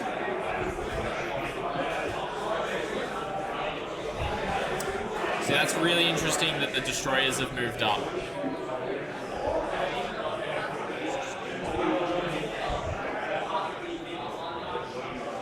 Yeah, I guess, I'm not sure, I wonder if Igor's trying to go into, do you think Igor's going to go try and shoot into the Fire Prism or the Wave Serpent? I imagine maybe he thinks the Fire Prism to avoid the Doomsday Arc getting shot next turn. That might be his idea and plan. I think that's probably what it is. So if we look at... Why we put the float over here, so you can see the score? No, that's fine. I'll come over and grab photos of the sheet or the phone. Yeah, if you could keep those there, that'd be brilliant. Sorry, I just was talking with Mitchell there. He's going to keep his fate dice on the top right-hand side on the dice tray, so we can actually see what fate dice he's got. So going back into the destroyers, they do have a 36-inch range. Depending on what they're equipped with.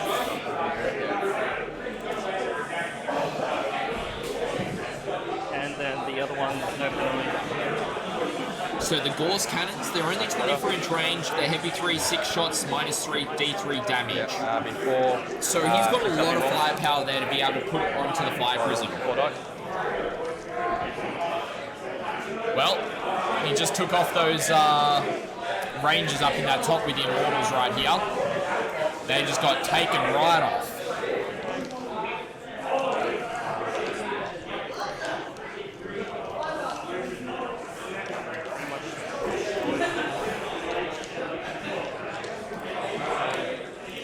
fight the destroyers.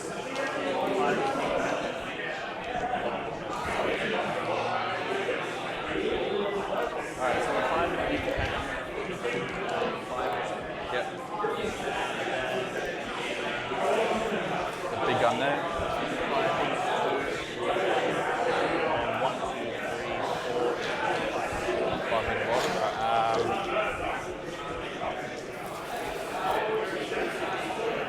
I'll lightning fast. Yeah. We're also notably here that Mitchell has a save roll here with the fake dice. So Yes. at least one of these should be saved, depending on how the rolls go. He may want to use, and he has no reason not to use it because I mean he's going. This is one on turn, so 3 CP, so Yeah. CP on top.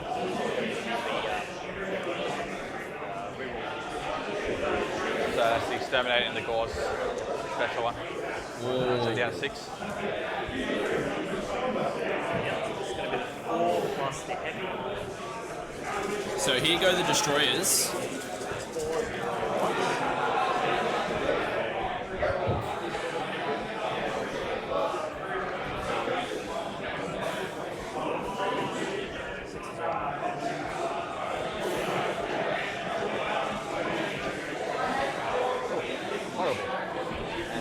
These are going to be 3 wounds and 5 rerolling.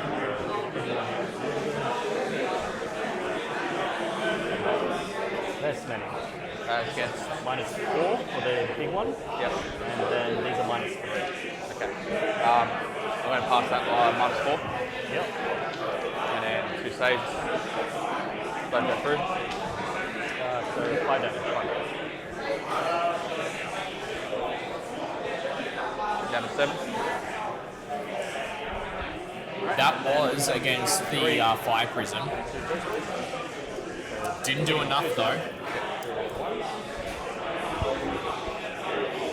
yeah, Egor sadly whiffed a little bit there, but Yeah. see where the other shooting goes and how we can pressure things. So Yeah. 5 because they're aspect armor. Damage. D3 each. Alright, so just roll 1 because they're Exarch. Next up. 2. 2 damage gets up. Yep. So roll good.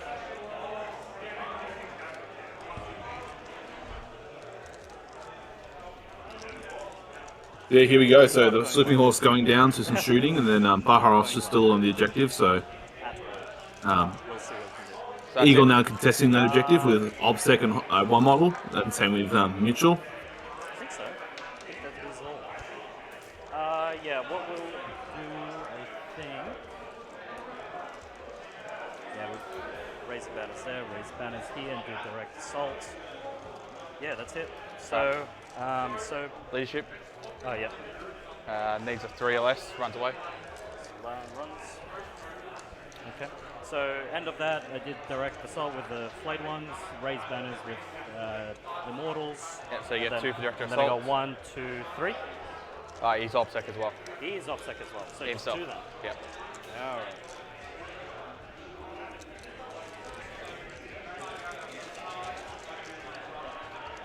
Really wish I had that 1 hawk left. Sorry? I really wish I had that 1 hawk left. Yeah. Then I would have charged him. But yeah.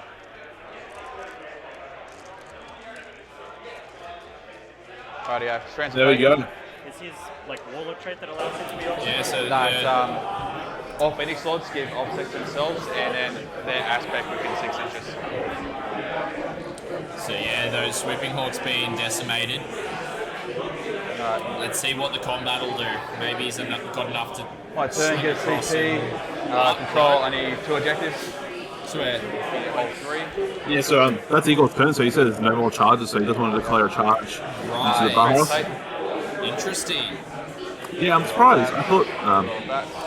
these beasts do have the breachable keyword, so they can definitely go through. I'm surprised he doesn't charge and just try and get on there, because flappy these are a pain in the ass to deal with, and I imagine with the race to get on there, he would do it. But maybe he doesn't want to overextend, and I can respect that. So Yeah. look, I'll see how it happens. And like right now, like look, obviously you got the fire prism to deal something, but there are so many threats on Igor's side of the boards. Like what do you shoot? Do you shoot the heavy destroyers or the destroyers and kill them with the fire prisms? Cool, Yeah. you've got Canoptek Race and still Doomsday to go afterwards. So Yeah, Egor by exactly. pushing up, Egor by pushing up and giving I'll go to advance.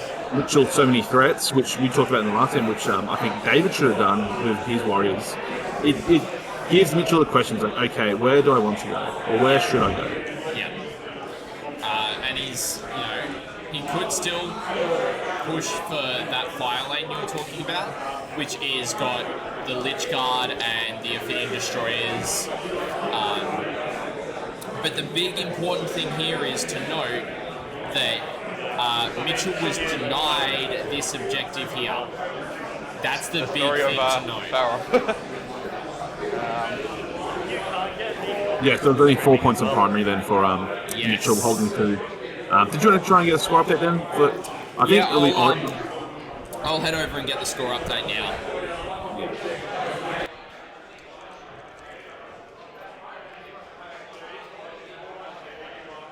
Yeah, so it should be a good game. This has made it very interesting for sure. So we'll see how Mitchell goes now. I think he's going to push up a little bit, try and deal with threats as much as he can. He's got all the shuriken in the world just to shoot stuff down. And then his big fire prisms may... I imagine he takes out the destroyers because those are the things that are most likely to kill his big transports. And then I think then he can just try and outrange the Canoptek Wraiths would be my guess. And then... Or potentially just shoots the Canoptek Wraiths and then knows that the heavy destroyers can only deal with one at a turn, and then maybe in the turn 3 or 4 he can shoot them off later. And then as we see into the top right of the screen, we have an advance, a hit, an advance, a charge, 2 psychic, and another saving throw for Mitchell to use. So very interesting. I was on 9 and I spent 3, so I should be on 6. Alrighty, so I've got the points for you. So you can Mitch see the edge is of the dice box, so left hand got Next protocol. Let's have a look here. So Mitch first up, he ended up scoring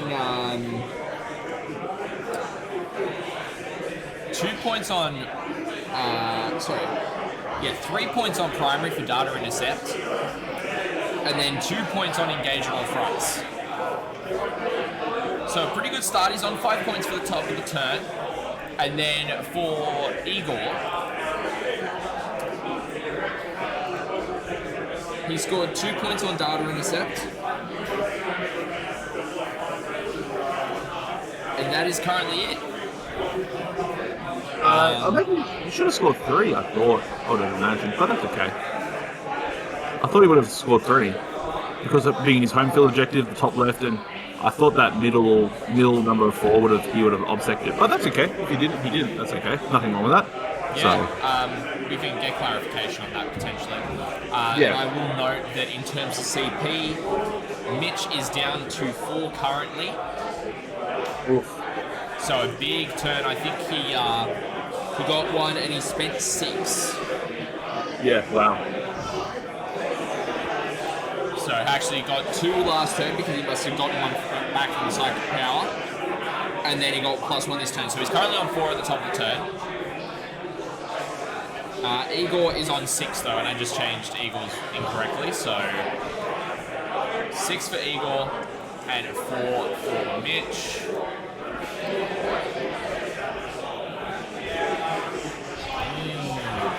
This is going to be really interesting. Yeah, so here we go. So we see Mitchell, he moves that wounded fire prism back onto home field objective number 6. Looking like he's going to get angles onto those Athenian destroyers on objective number 4, near the top leftish.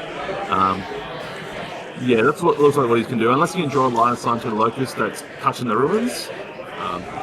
Looks like that's what he's going to do. It looks like, I think now these are Howling Banshees, which are getting out. So some combat threats getting out. Looks like, or it might be Dire Vendors. Apologies now, ladies and gentlemen, I can't exactly tell. I'll go over and have a look. Yeah.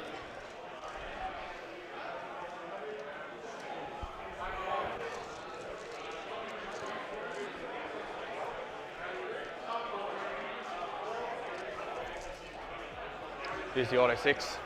Yep. So we have got Dire Avengers as well as Howling Banshees coming out of that transport. So you've got Howling Banshees coming out this way, and then Dire Avengers coming out this way, and then into the Ruin, you've actually got Howling Banshees to contest the objective and get into combat here against the Lich Guard and the Scorpek Destroyers. Not Scorpek, Ophidian Destroyers. Yeah, interesting. I guess getting the punch on those Locust or those Lich Guard is pretty handy, and trying to slow things down. So 14-inch move after that. we'll see what happens. Yep.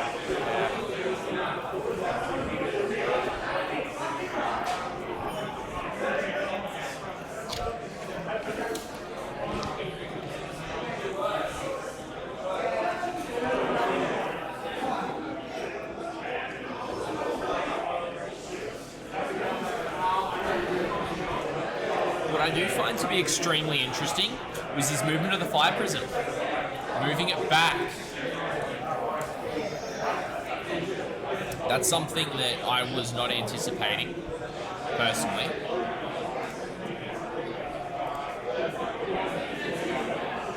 So... Right, shit. I think I just said. That's... So I guess what we'd be expecting to see is that we'd be expecting to see the clearing of some of these objectives, right?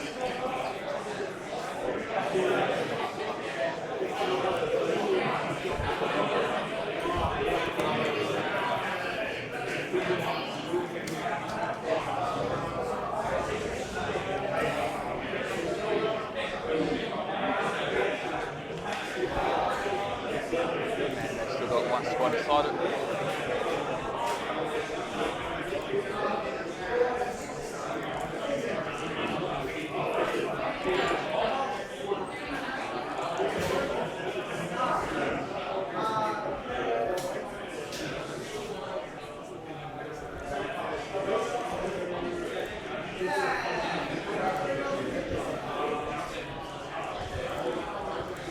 What spiders?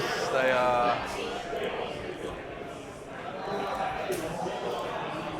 stay now.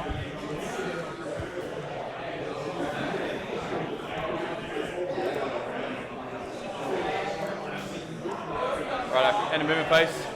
They're going to deploy arrow near the corner. Warlock's going to do the data strike, and that goes on the psychic. Before I bloody forget, data strike, auto pass it. Can't psychic inside, so just leaves the pass there next. It's going to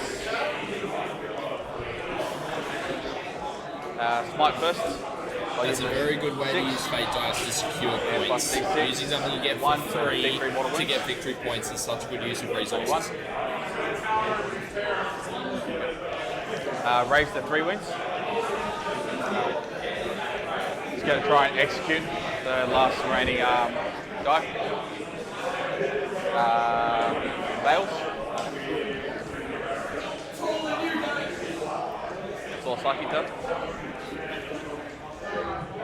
Right, let's start shooting. You don't have a fallback and shoot with them, do you? Alright, sweet.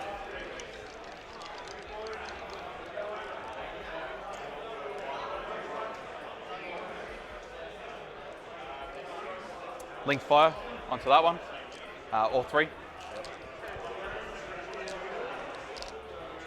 Let's go.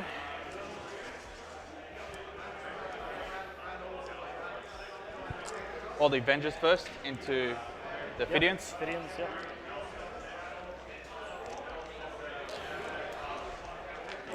Five, 6, 7.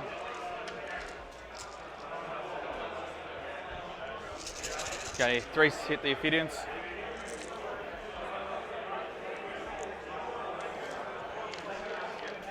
And force the wounds. The toughness 4, so probably. Sorry? What's the strength? 4. Yep, so force. Yep. 1 reroll the wounds. Yep. Rightio, so that's 5 AP2s and 5 AP4s and then 3 AP2s. So those automatically go through, so I have to save against that. So pass 1. Yep. So, Leaves 1 on 1 wound. yep, so pass 1. Pass 1. Yeah, 1 on 2 wounds. Yep. Alright, reanimation.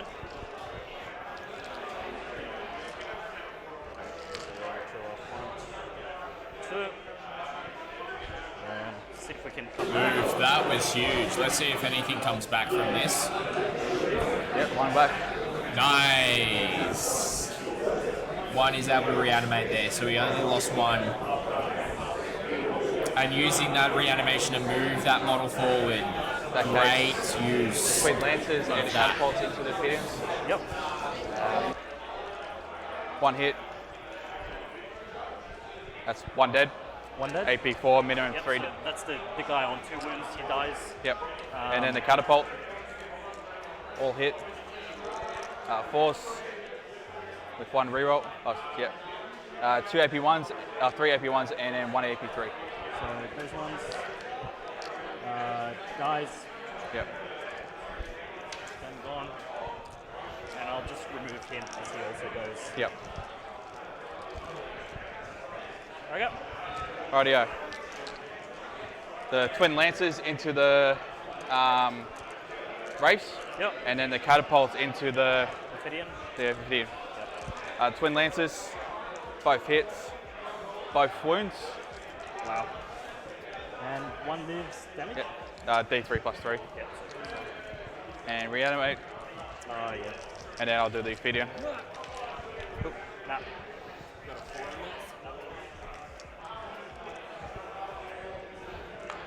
So all of the Ophidians are down catapult. now. That's big. That's really big. And 1 wound roll.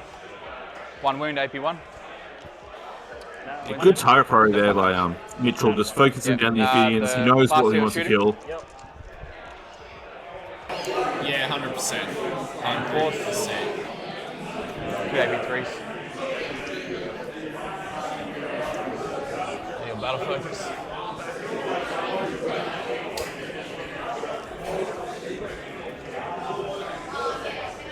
The other thing I didn't appreciate also was in Egor's turn, I'm surprised he didn't charge Bahar off because obviously he's taking assassination, so when you can kill characters, you'd be silly not to. But that's okay. Look, I'm sure Egor has an idea. And 2 wounds, so 3 wounds total. Yeah, quite Well, possibly. he should have an idea, right? He should have an idea what he's doing. Yeah. 4 stripping pistols into him. 3 hits, 5s. Strength 4. Yep. And 2 wins, AP 1. 1. So 3 up. Yep. Guess that one wins the other. Yep. Alright. So reanimation. Yep. Hello. 5 prism into the Wraiths. Wraiths, yep. I'll do the first 3 and I'll see what the results are like. 2 hits so far. Next. And I'll do the last one. So 4 hits. And need 2s. 3 reroll with Ulthwe. Next. And last one. Kills the squad. Yep. Ooh, 5 prisons. Boom.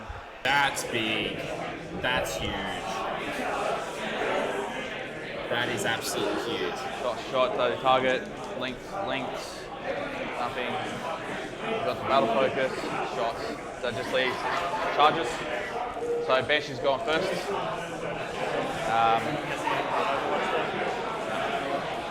Use the 2, call it 6-inch charge for him for whatever reason. Welcome in Shorty Paint Studios. How you doing? Welcome in Raiders. Let's get a shout out going for you, Shorty. We are streaming a live Warhammer 40k tournament from Maitland, New South Wales, out of the Good Games Maitland store.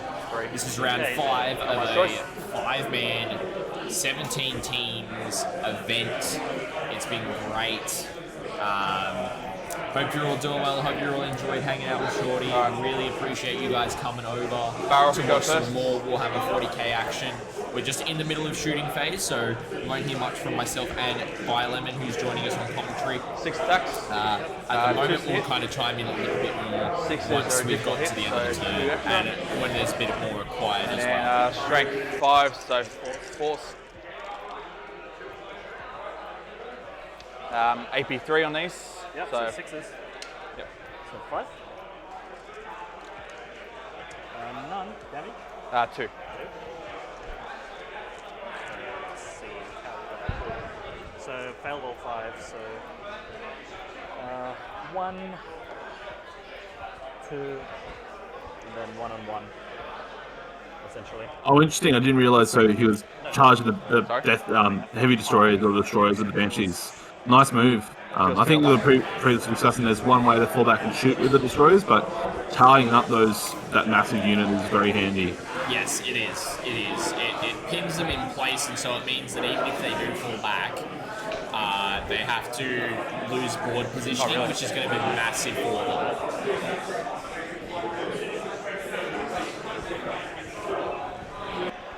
them. Banshees go next. We'll do the normal chicks. 3s. Quickly, I can't interrupt, right? Yeah, you fight last. Yep. 3s. I'm rolling so hard as well. It's not helping. Amazing rolls, dude. Be 5s. Sorry, 4s because they +1 a wound on the charge. That will kill one, kill the other. I won't use the reroll here. So minus 4. 4. Yep. So Kill 2. Kills 2. Yep. 2 on 1 wounded. Yep. No, just exactly. Yeah, one takes 1 wound. Yeah. So yeah. So just removing now. Now I've got the 2 damage each. Yeah, X plus 2. So I'll put the last wound on the heavy. So kills 1. So this one dies. Okay, kills the wounded, kills another, and then wounds the heavy. Cool. Yeah, massive turn here for Mitchell. Massive turn. Fuck me, dude. Yeah, amazing rolls. It's just not stopping. Mitch's dice are just on fire, like literally, he's just rolling hot every single roll.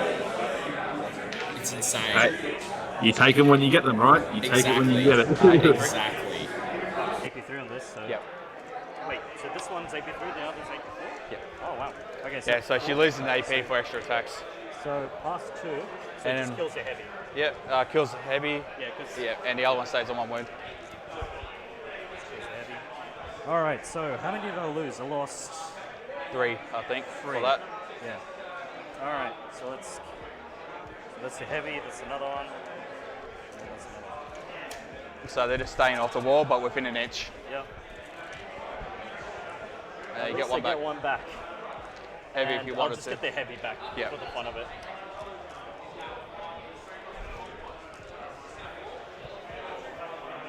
All right, strike back. We'll put him here because it has to be outside. Combat. So you're still engaged. So I'm within an inch, but I'm not touching the wall. Okay. There's 3 in there. Hitting on 2s, rerolling 1s. Hitting on 3s. 3s. Doesn't matter anyway. Yep. And then Strength 5. 4. Hey? 4. Oh god, Yep. still wins anyway. 3 wins. Yep. Just put it on the girls. Lose 2.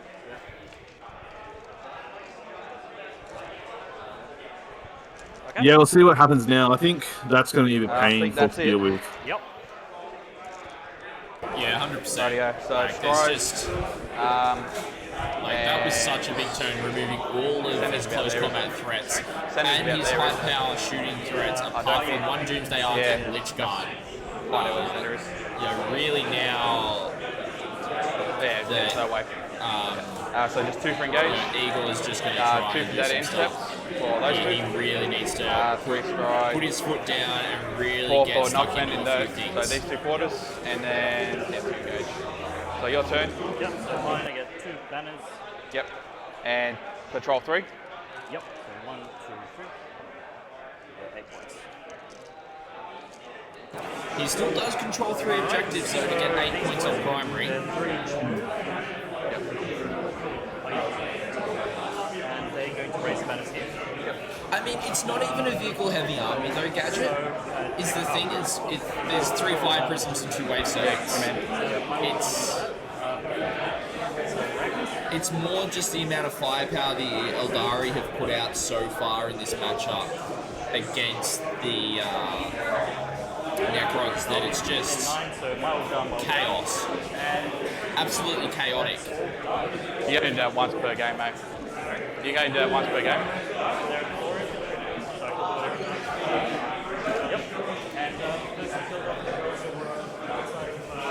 No, there should be.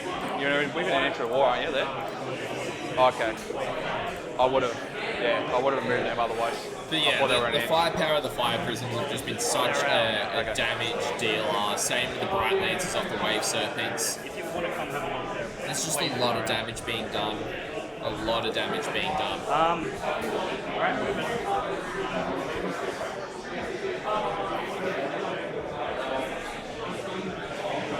Yeah, I thought you were closer. Yep, whatever. Yep. Yeah, no, I thought they were the same distance. I just couldn't see from this angle.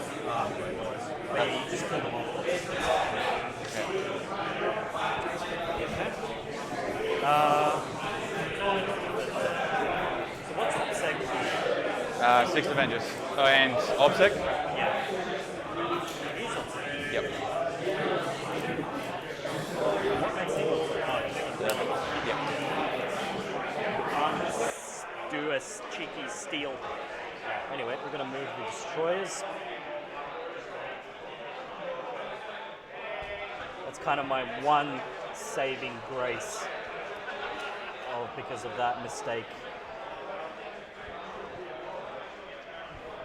Still having 4 destroyers alive is still not bad. So let's see how much damage they're able to be output against the wave serpent there, and hopefully maybe kill it, maybe do some damage to that fasting on the Skyrunner from the explosion if it does explode. It's interesting to see that he's pushing out with his destroyers. I thought he would be able to push this back and actually keep him safe. I thought, look, he's going to go in damage mitigation mode, and I'll be surprised he doesn't actually just hide these back here behind the ruins, because the fire prisms realistically can't get an angle now to next turn. I thought, okay, Egor will just go into damage mitigation. Okay, kill the wave serpent at the top, kill some banshees with a random shooting, and just clear off his side of the board and hammer anvil. Get the 4 points and Persia Vermin, raise some banners, push up behind the ruins, and then wait and see what Mitchell does next, because he's going to have to expose himself eventually. Yes. And play the game from there. Yeah. So I think even just, you've still got the units that are sitting there that he may have to finish shooting wise anyway. He's still doing data intercept, which is good to see, and he's going to be consistently scoring that. The flayed ones are free to do whatever the hell they want. And the flayed ones are also going to be moving up. You only make me fight last if you charge. So the flayed ones are probably what's going to go in to deal with the unit that's right there, which I think is the Howling Banshees, which only get the fights last on the charge, which Mitchell just confirmed with Egor. So it really means that those flayed ones are going to go in there and absolutely rip them to shreds, hopefully just with the amount of attacks they're going to do. That would leave the destroyers to be able to deal with the wave serpent. And hopefully even we may see the Catacomb Command Barge go into combat with the other Wave Serpent, and see the Lich Guard that are here go in as well, multi-charge with 2 units, and just make sure that that thing dies, so that he's able to secure 1, 2, 3, potentially even 4 objectives. But he wouldn't hold this one, obviously, but he would hold the other 3. Yeah, we'll see what happens. It'll be interesting to see what happens. I'm surprised he hasn't just gone mitigation mode, but maybe Egor knows his army through and through. He feels like maybe he's on the back foot, but he can feel like he can still push forward. Yeah, so it's pretty interesting. Let's see what happens during the shooting phase then. Yeah, and I wonder what's in the Wave Serpent. I think there's definitely, Warp Spiders, which are somewhere. There might be in Deep Strike though, to be fair. Or there might be still Wave Dire Avengers in the objective. So, Yeah. or in the race weapon there. On the bottom right, objective 1. So. Yeah. Yeah.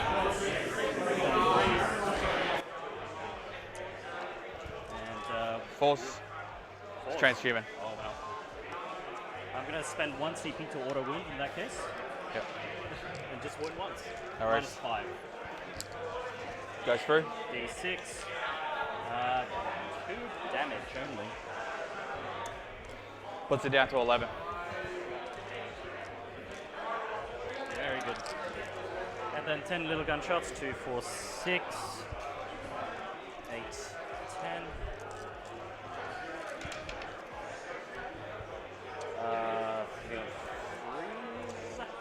And winning on 5, T7, yeah, or something.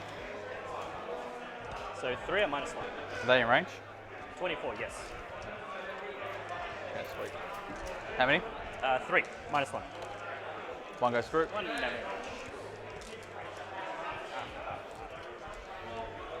Okay. Then we shall go. I really don't have a lot of shooting left. So we'll go with the Overlord, everything into this unit. So we'll start off with the Voltaic Staff, and then the Gauss Cannon. So hitting on 2s, and that's a 6, so that's 2 extras. And then all hit, and then strength 6, so 2s to wound. Yep. And that's every single one. So these red ones are -2. Yeah, as long as you got 1 AP, it's fine. Yeah. Um, And then these are D3. D3, okay. So what are we going I'll first? put them first on the squad, and I'll just put the rest in Yep. because they're 2 damage. Yeah, these are 2 damage. Okay, in that case, I'll do the other way around. So 6, Yeah. 2, 2. and then So it kills Oh, another 2. 2, so plus 4.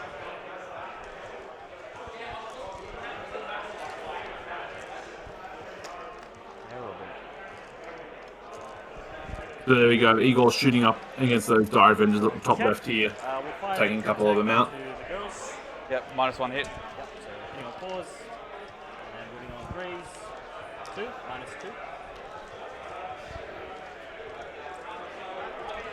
This one. How many wounds does the Axarch have? 3. So, yep, so we'll spend another 2 CP. So they should be on 5. 4. +1, -1. Yeah, you got 6. Went up to 7. You spent 2. Yep, so, 5, yeah. Yeah.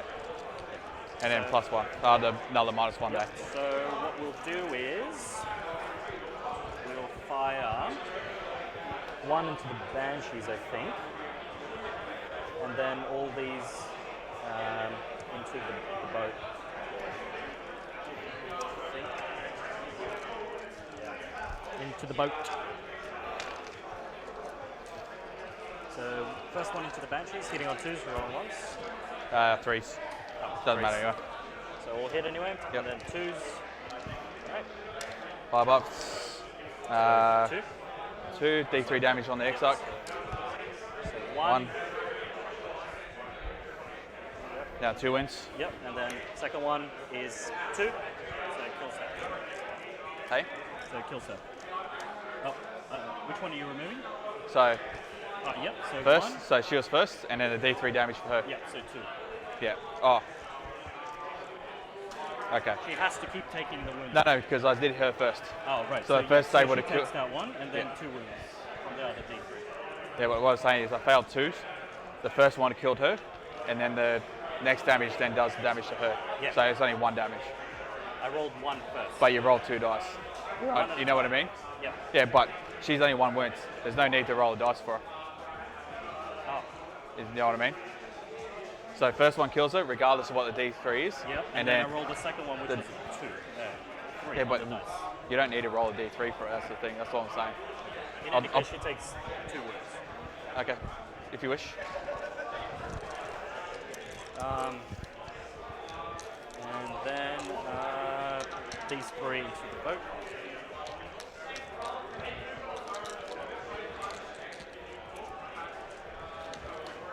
Alright, all hit.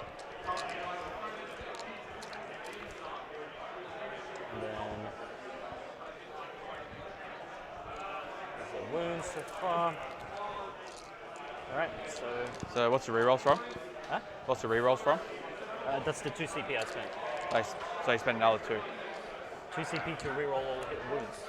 Oh, okay. I only spent 2 to 1. Yeah, so that down to 5. Because I was on So you 7. started on 6.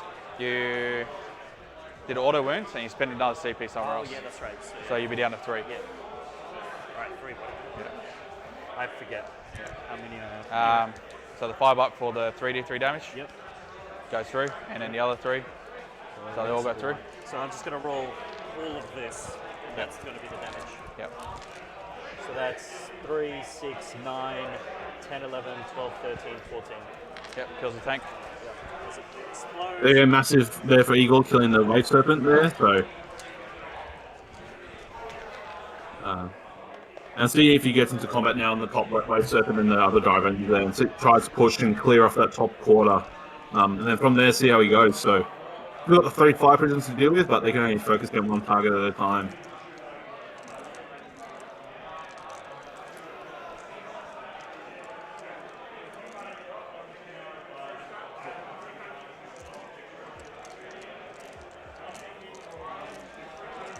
Maybe we went a little bit too far. Yeah, that's got to get the same measure.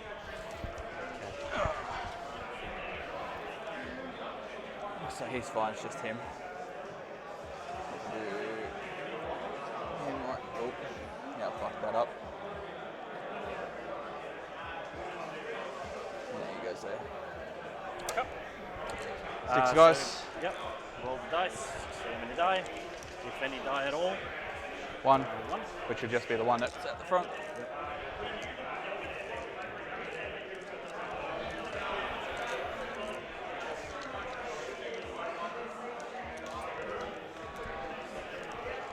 Alrighty. So all that's left is pretty much just the charge phase. I think. Done everything. Oops. Yep. So we'll charge. So we'll begin with the flayed ones into this lady. So 6, they're in.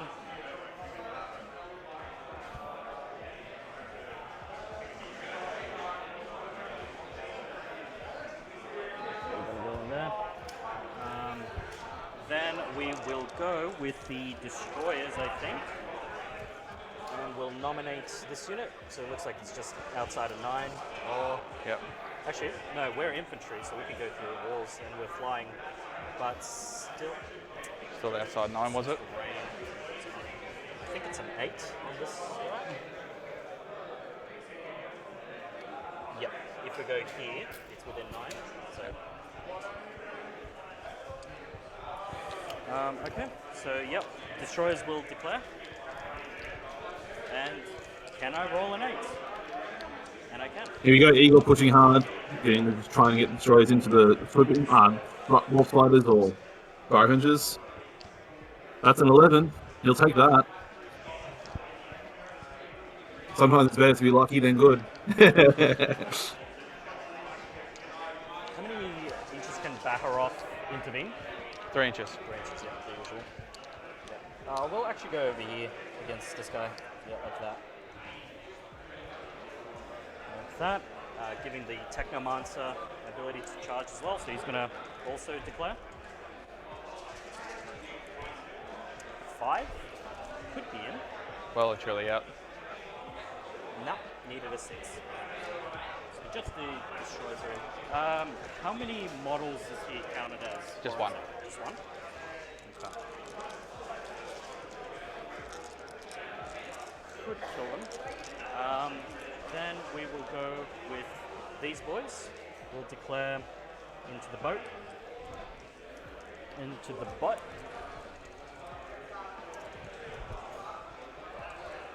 That's one thing though, ladies and gentlemen. So one good thing, one good trick that you can do is Get great rolls too. measure the range first of the charge first, and that way when you say, yep, we need a 7-inch charge, that way when you roll the dice, there's no argy-bargy arguing. So something that's really good to try and do in your game for sure, especially when there's important charges. For small stuff, yeah, sure, it doesn't matter, but for bigger stuff, especially like these destroyers into the, looks like not striking scorpions, warp spiders or dire avengers, it's really important to sort of measure that stuff and just agree with your opponent, yep, this is what the charge is, and that way you know. And there we go. Egor using the movement here of the Wave Serpent to charge up and get behind that massive L-shaped ruin. I wouldn't be surprised if these other models also charge. Actually, they're raising banners, so they can't. Just make it Or they in. can. Let's see. That's a 10. So he's easily going to be in. So that's going to be like a 4, and then that's 6. He's in. There we go. Egor using the command bar also to get in. He's also going to just touch the objective as well, because he's hull. Yep, so he's also touching the objective.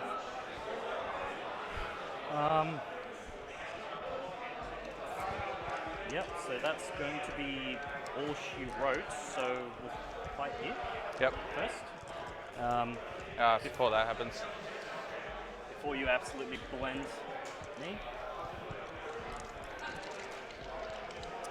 Okay, so I got 6 in there, so that's 1, 2, 3,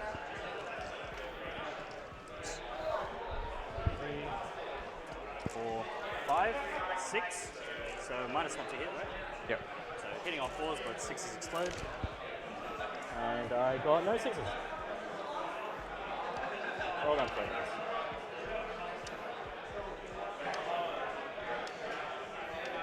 And then Good thing here, Egor. priest wound, Activating with the Flay 1 tier first into the Howling Banshee, just in case that way it 2 CP interrupts. 5 up. Yeah, not going to bother. Ugh. And also, if you didn't interrupt there and then kill the Flay ones, then I would say that's a 2 points on Persia Vermin for that bottom left quarter. 4, 6, 8. You don't need +1 strength or anything. No. So hitting on 2s is my will done. Rerolling. What's this? The destroys. Oh, destroys. And wounding on a 3. So that's 6. Into the aspect warriors.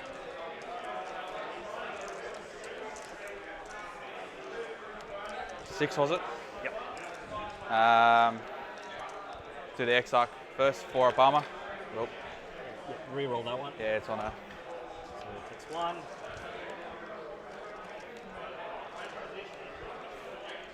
And one do I more. need the Exarch alive? Yeah, I've got 5 models there, so it doesn't matter. It's fine. One's already taken. Wow. Wow. There you go. Mitchell can roll 4 ups as well. Actually, wait. 1, 2, 3, 4. And one of the key things you can do well with super damage 1 weapons, you can basically allocate the wounds to an Exarch model, Yep, and that that's not way. enough. If they're Plus, I've still got to pile in and fight anyway. So there'll be 6 models on the objective. okay, then we'll. So I'm guessing there's been a lot of stuff that's happened. And so with that, right, so he's blown up the Wave Serpent, which is great. And the stuff's got now. And now he's in combat with it. And the combat's up the top left against the Wave Serpent's happening as we anticipated as well. So there's a lot of stuff that's going on right now that could actually swing the game potentially a bit more back into Egor's favour. Hitting on 2s or 3s? No point lightning passing here. 2, 3, 4. So this is the first 4. And then force to wound.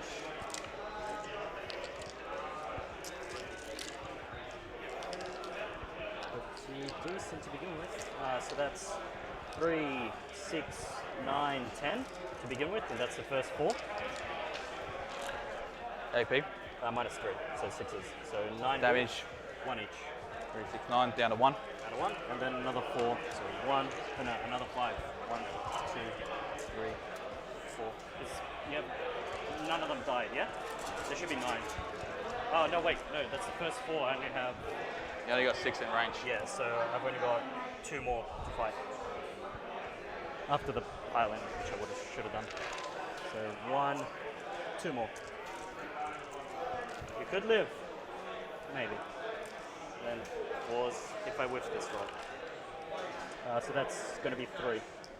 6 ups. First 2. So, does it? Yeah. Cool. Does it explode? There we go, nicely done there by Egor. So we'll see where his Consolidate goes. Might play Consolidate into the top right Dire Avengers. Not the best in combat. They'll do some damage, but nothing into Lichguard with a 2-up, 4-up info. Yeah, so it's going to be quite big for that. He's not got it cleared yet for personal damage, but next turn he definitely should. The Avengers first. Had a really good chance there, but Yeah, I rolled hot on the saves.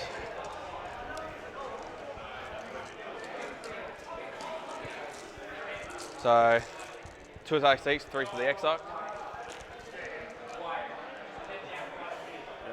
T5. Yeah, so 5s.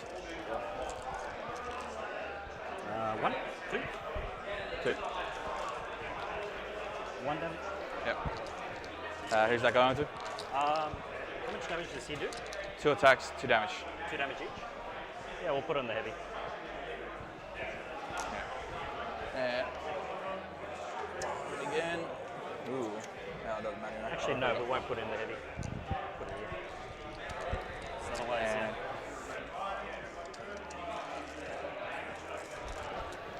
Alright, 2 attacks from the Farseer.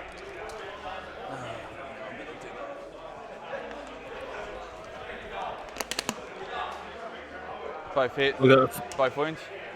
always wounding on 2s, I'm guessing? Yep. Yeah. AP1. 4 ups. No damage. No damage. That's it. There we go, the little Farseer that could. Sorry. Hitting with a pointy He's stick. supposed to get out. Sorry? Oh. Yep. They can still do some stuff, that's for sure.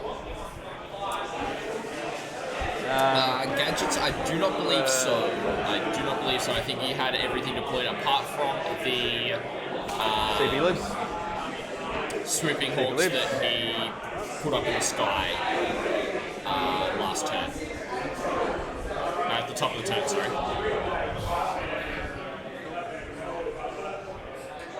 It's end of your turn. There's a fair amount of stuff still probably hidden around the table, I would say. 4, 7, okay. They got 2 Potato Intercepts. Pose of Vermin, you got 3. Sorry, 2. 2 commanders that turn, and you haven't filled the character as of yet.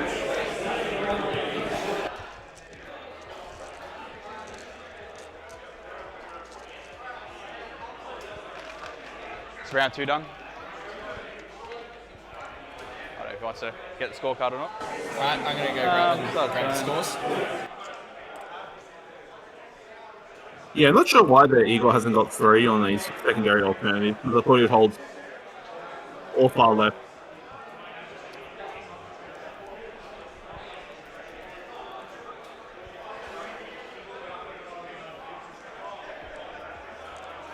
Yeah, and also, good on there, obviously Mitchell forgot, I guess, the Spirit Sphere in the top left to get it out of the way 7, so just deployed it up the top there. Strands of Fate.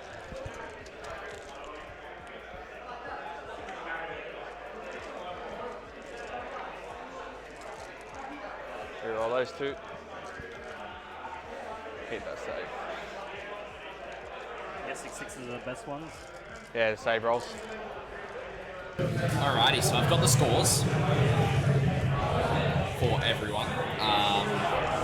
So we're looking at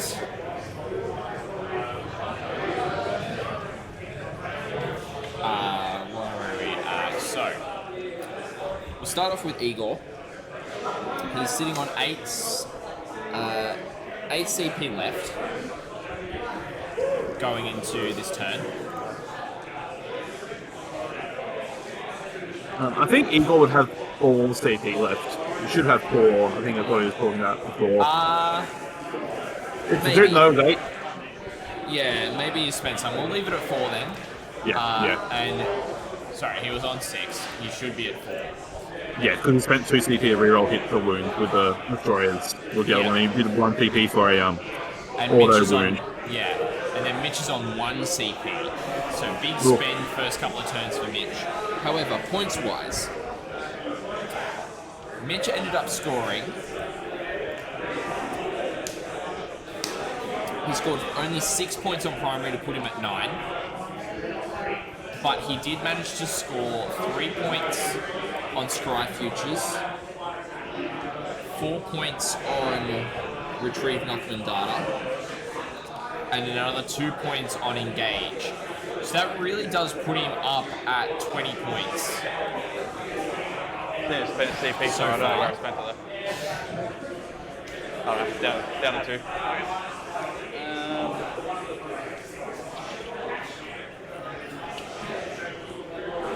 And so there we go. We hear that. So Mitchell's on. You should be on 2 CP now, Scott.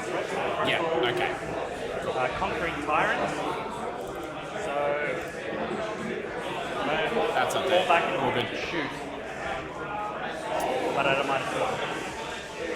Alright, and then for Egor's points, he managed to get 10 on primary, so he's up to 12 on that.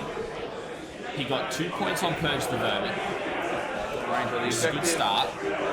He got 2 points on Banners, which puts him at 16. So still a relatively tight game to start with. And only 4 points in it. That's really easy once some of the quarters get cleared for Purge the Vermin. Yeah, it's gonna be super interesting from here on out, Scott. Like, They're going to advance. well, so there you go. So Hayden for an hour and a half left in the round. So I think from here the Fly Prisms will pick up those heavy destroyers pretty easily if you spend the 2 CP to ignore invons and just blast them to smithereens. And then from there, it's sort of, I think Mitchell plays it pretty cagey per se. It's gonna be hard though because he needs to score engage null fronts and retrieve data. So I don't know where he's playing and getting that from unless it's via the strike warp spiders or some potential other Dire Avengers which maybe are up in the sky. So because Dire Avengers can do an action and still shoot, which is pretty notable. So and one thing that maybe that Mitchell's looking at doing, so you know, in this bottom left corner, looks like there's going to be a couple things on this objective for Egor, and you can only do the die salvage action on your home objective. So if Mitchell wants to probably potentially kill off the stuff on the objective, that essentially mitigates the Doomsday Arc, because like, potentially you may not be able to do the action, and the Doomsday Arc has to come out and shoot whatever, stop the stuff off the Egor's home objective. So unless there's something behind the room, which I don't see, but it's going to be interesting. In terms and also of that, on Mitch's ones, he's got a Warlock and the Sky Runner. At least I think that's the Sky Runner that's in there. And then down below there's the Immortals there, but I think also the Command Barge is sitting on it. So if the Immortals die, then it means that he can't actually perform that action. yeah, so you can still perform the action per se, but it's effectively neutering a Doomsday Arc, and like you want your Doomsday Arc to go out and shoot stuff instead of doing an action, because any unit, I'm pretty sure they can do the action. So and here we go. Yeah, we're seeing Mitch be aggressive, bringing out the Wave Serpents now with one there and one there. And with the last one up the back to kind of get that firepower straight through the middle to get the ignore invons, which destroyers don't have invons anyway, but yeah, to increase their firepower to insane levels. Yes, for sure. If you want to fire. But also know that he's got that Fire Prism touching the terrain there. He can, if he really wants to. I don't think he will, but maybe like if the Fire Prisms have Striking Cannons, those Striking Cannons can now, because these touches the ruin, can see those Flay ones which are just on the other side there, which kill the Howling Banshees. So just a little to the top right of the crates there. You have one little Flay one popping his head out. Yep, so just down there. Yeah. Or potentially also, because now you can see through the terrain feature, if he gets the destroyers down to low enough models, he can then ignore the lookout spur penalty against Technomancer and shoot that. Yeah, right. The good thing as well is that Mitch is now bringing down the Swooping Hawks as well, that he took up into the sky last turn. Dun dun dun. So that means they're potentially going to do Necrons in this quarter and get that completed. So And it is the last turn to bring down reserve, so the warp spiders do have to also come down this turn as well. Correct, yeah. And as we talked about here, so he's in the bottom left corner. Egor taking Persia Vermin. These are going to be an absolute pain in the backside to deal with. Yep, 100%.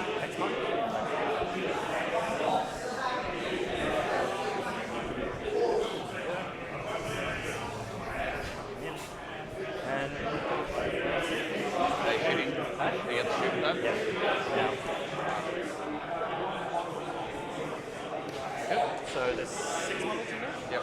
Do you want a lot of configuration first? You have to hit, you have to hit with it, or?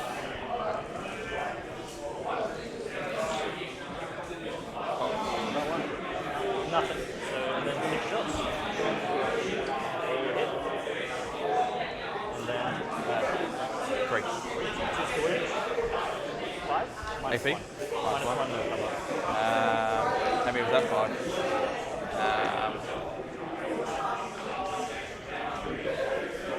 The X-Arc take the hit first. Nasty. It's fine.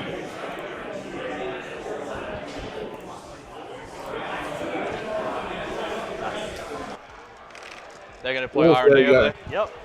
Hence why the 3 6s. Yeah. All right. Very good. But yeah, it's mainly for Baharath. If he makes it in here, I have 2 obsec. Yeah. He was doing the action there as well. Yeah, the direct assault, yeah. Yep. Let's go on to Psychic? Psychic, because I don't think they do any more actions. Over here, going to Scry. So I'm also interested. I only did So once, he's so it's got- only a 5 to go off. You only did it once? Yeah, I didn't do it first turn. Oh, okay. Yeah. I'm also surprised he's staying in combat with the heavy destroyers. I thought he would have fallen back with the drive engines and classy, and then be able to blast them off the board. But Next. maybe he has other ideas. Going to go.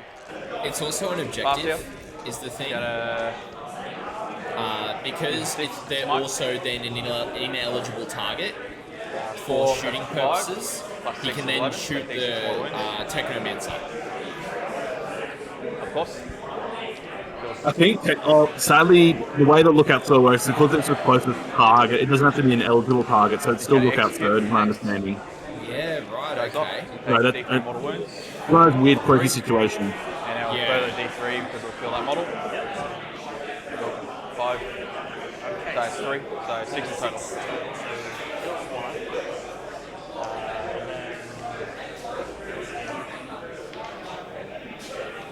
That's 4.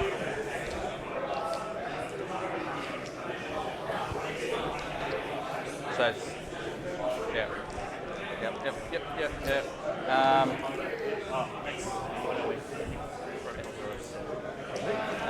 Ulthwe's gonna.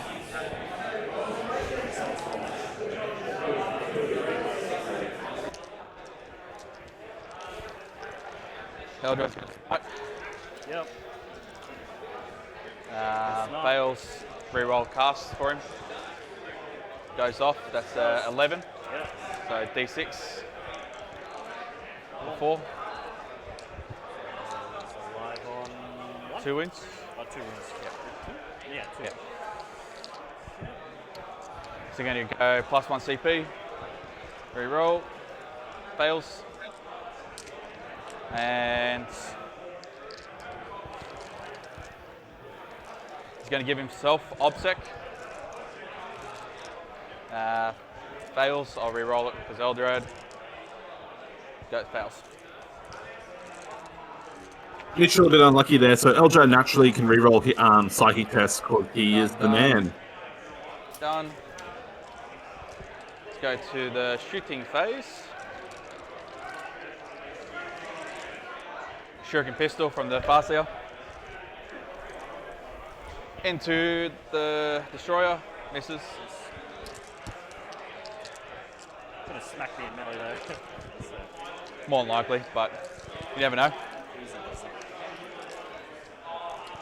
The 5 prism here into the Lich Guard. yep. 3d3 shots for 5, sorry. Yep. 3's to hit because of the crystal target matrix. Okay. And strength 6, so 3s. AP 2 and 2 damage piece. 4 ups. So pass 2, so 4 die. Yep. 2 die. And no. So just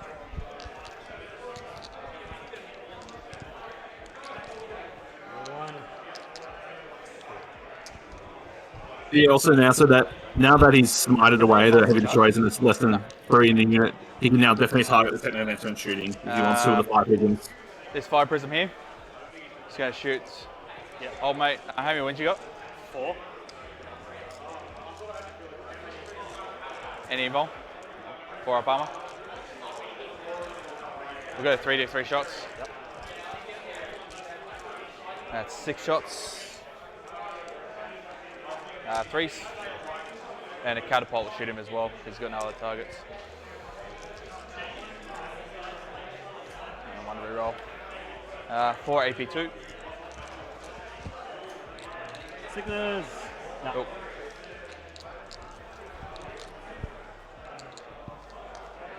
Oh. That fire prism Yep. into the Blade blade. ones. Yep. 3d3 shots. I'll check the range. I don't think he's in 18 though. No, I don't think so. But I'll check. Hey, totally not panicked. This is the last round, so it's just a 5-round 8 team shots. event. Yeah, he's out. Thought so. So 3s. Nice. Okay. And 3s. And 3s. So 6 saves, AP2. Yep. So we'll do it into. We'll do it on him first. So 6 up. I should be rolling. Nope, he dies, and then the other 5 are in cover, so they'll have a 5 up. 5. So 2 live. Yep. So 4 die. 3 animation. 2 Okay, come back. so 3 come back. So 4 die, 3 come back. So 1, 2, 3, 4. And that should be away from the line of sight. There we go. And then, so 4 died and 1,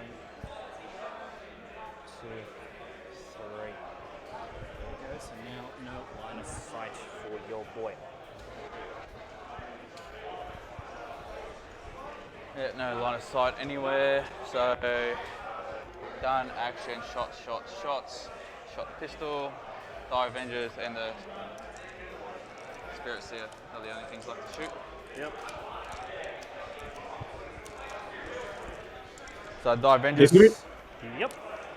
It's also going to be very hard here for me to 9 like, shots into the Lich Guard. to get engaged on all fronts now. He has to commit a boat or like a don't bigger have unit LD. into the corner Yep, 5s. because One obviously the reroll. character and the units in Medic. top left are less than 3 each. Nice. Comes back. And then pistol misses. Yep. So we'll remove him here and put him in. Yep. So now I have 2 on there. Hey Chief Dingo, yes, the points on screen should be updated as of the end of Battle Round 2. So from there, Mitchell has scored 8 on primary, and he did do Scry Future for one of them, and then he did Rod in this bottom left corner. So you'll have another 4 plus 3, so 7 plus 8. So Charges. he'll have 15 points extra now, and then engage all front at the end of the turn, he'll get another 2 points at least. Charging what?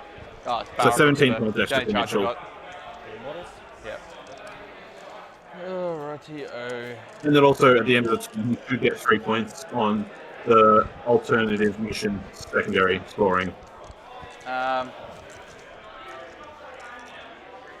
He's just got to smack me and fly away, isn't he? So I can't kill him with the flayed ones and... Pretty much. He just lucky there wasn't enough gap over there because otherwise I would have stuck him in there as well. What the heck is this character, honestly? Yeah. Alright. Anyways. For shits and Eagle. giggles, I'm going to chuck the fire prism into the... Sorry? So this fire prism into there. Charge? Yeah. And then the other fire prism will shoot, will charge as well. You don't even need to. Done.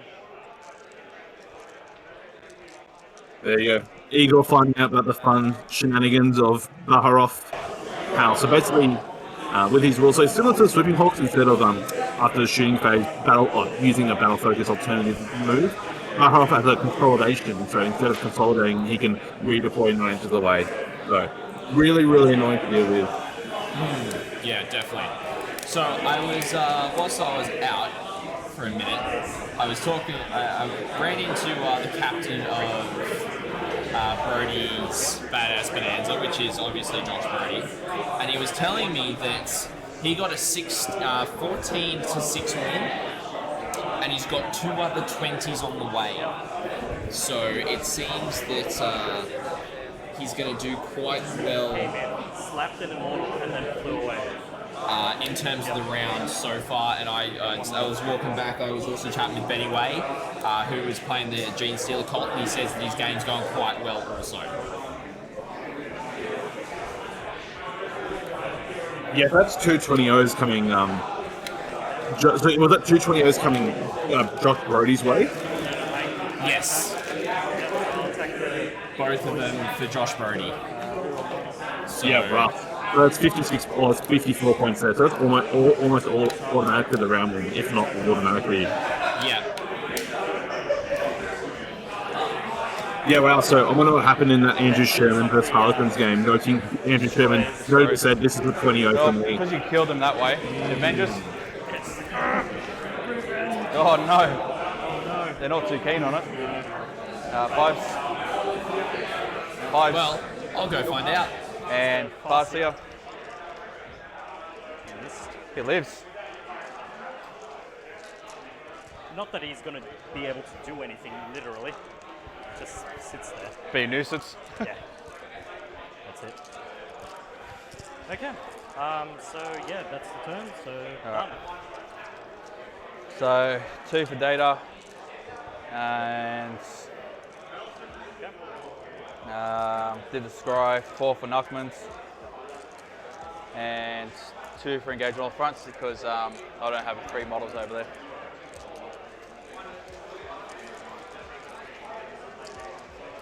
Control 1, control 2, and control 3. Yep, so I get hit points. Alright, so mine will be done. We'll go to these immortals and these guys. And that's it. How many wins does he have? 4. Yep.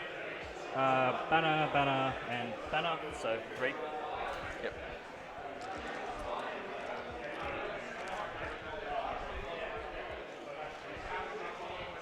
So just gonna fly you over here.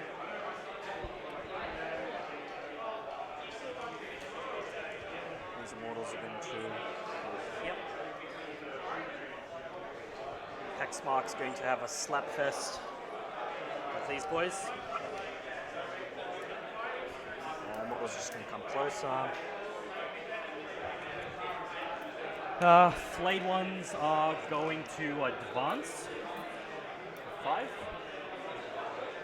Hey, Wolfington, yeah, I believe actually those are the warp spiders in the bottom left. I think I accidentally misspoke last turn when you said the Flipping Hawks side around objective 1.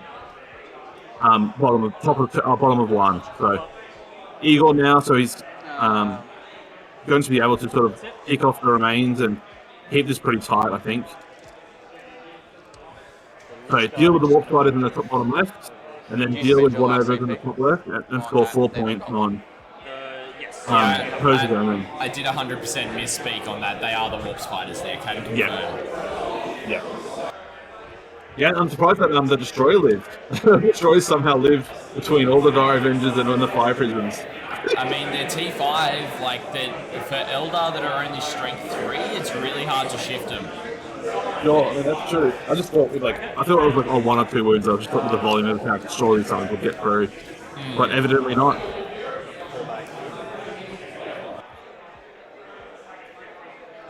Be a nuisance. Is this a pass here? You know what? Nah, we're gonna fall back there. Just for the What's fun this? of it. Huh? What are you saying? Just for the fun of it, we're gonna fall back. So I got these boys left. Yep. I'm just gonna stick them here somewhere.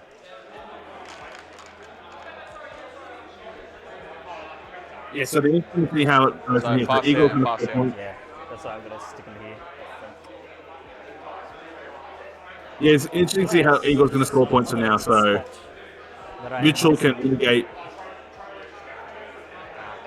points by denying Eagle some assassination points, but I don't think Mitchell's going to be able to score much engage or Yeah, engage points fundamentally, so I don't think he has a visible way to get...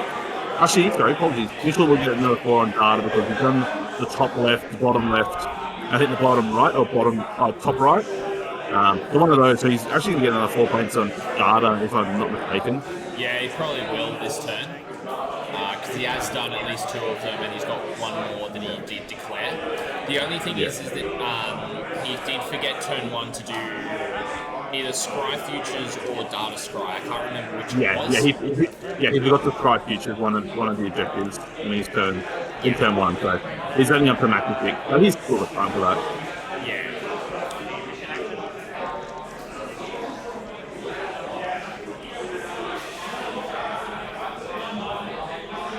Okay, so shooting, we begin with the hex mark. Yep.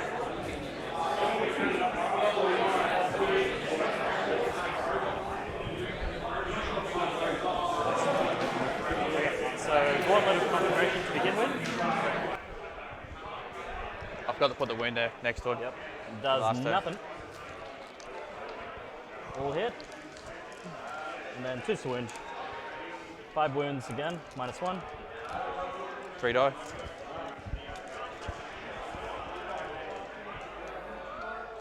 Okay. Then we'll fire. We'll fire with all the Tesla Immortals. All the Tesla Immortals into them. Yep. So the hex marks coming in as a response to the warp spiders is a good choice. But let's see if we're gonna have some additionals. If he's able to just clean house and clean his backfield to get most of them again. And he may even clean the top field to get extra points.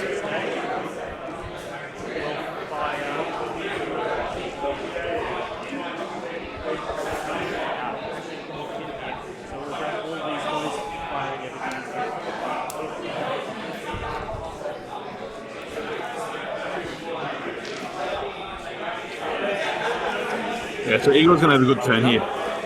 Yeah, Through his 3 quarters. Yeah, and then that destroyer in the bottom right here might be able to shoot off some Gyro Avengers and just be a pain. Unless that's the unit with stand firm, which is Obsec. He's going to steal that objective, which is really nice. 1 left. Yep. 240.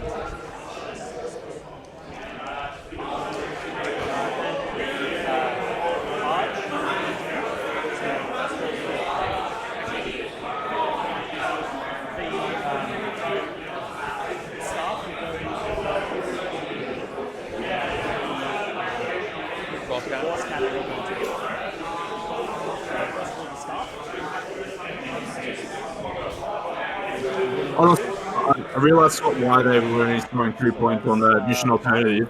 It's because it's for each objective in no man's land. That was an aspect. There you go, reading the rules, explain the rules. So, Yeah. they were doing it right all along. It was just, your commentator had it wrong. It's all good. It's all good. None of us are ever perfect, so.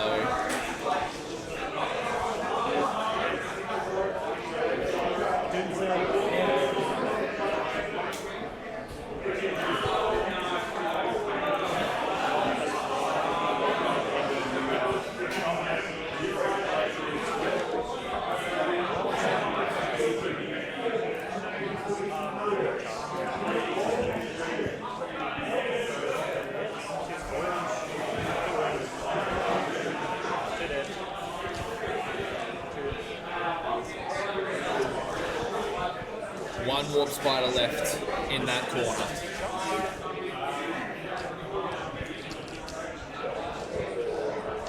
I'm willing to remove him if you want me to. just take it It's off. only half the shots. No warp spiders left in that corner now. Yeah, pretty much, hey.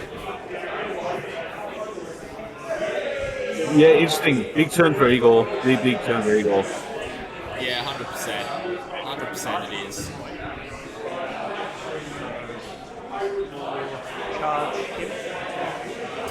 Command barge going into clean house.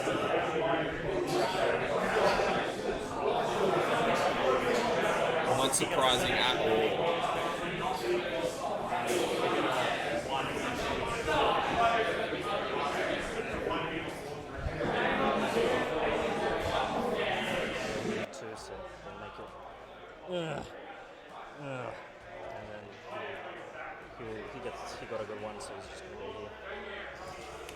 Okay. Then we're going to charge the flayed ones. Got a CP for this. Let's see if we make it. Ooh, Nope. very close. So 1 CP spent. I have nothing to spend it on, so I might as well spend it. No, they're done and done.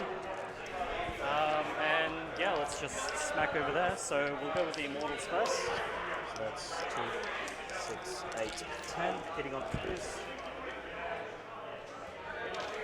Re-rolling. You know where those flayed ones are, Scott? I can't exactly determine where those ones are. Yep, dead. I don't know either. Let me go find out.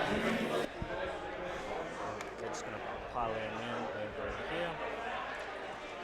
And then he's going to activate. So he's going to pile in here and then consolidate. Yeah, I get to pile in and consolidate, yeah? With the... Yep. 4 points for... Sorry? 4 points for Purge of Vermin. Purge of Vermin, 4 points. Yeah, 4 points. He gets to pile in and consolidate, right? Yeah. So he's doing that. Yeah, as long as you made a charge move. As long as you made a charge move. Yeah, okay. So for the flayed ones, the 2 units are still active on the field. You've got one that is down right here on the edge of the table in Mitchell's deployment area. And then another one is reinforcing this objective behind these containers. So it's not just the Immortals holding it. So some redundancy being used there as well. Transit fate.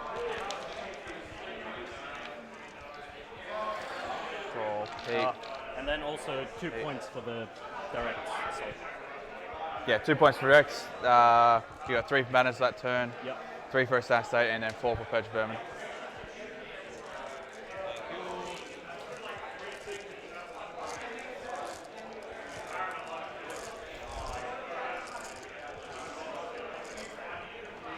Reroll those 2. Alrighty, so I've got the secondary updates for the end of turn 3. We're going into turn 4. So, currently we'll start off with Mitch. Points-wise, he scored another 10 points on primary. Sorry. Yeah, no, he did score 10 points on primary to put him on 19. Then Scry Futures, he scored another 3. 2 CP to fire and fade into that quarter. He got another 4 points on retrieve data. And another 2 points on engage to put him at 6. So in total, 11 to the wall and then 3 over. he's looking at 39. 16 back into there. 16 from the front onto the objective. Yes. I'm forgetting the fact that they've auto-included the battle ready painted. So, it is actually going to be 39 The points Dire Avengers here, they're going to advance. that Mitch has got. And then for Egor, he currently is on 22 on primary. In terms of Purge the Vermin, he did score at 4 points last turn, so he did clear off 2 quarters. He got another 3 points on Raise the Banners, which is putting him on 5, and then he did kill 2 characters, putting him on 6. So that means that he's actually on, that's what, 15.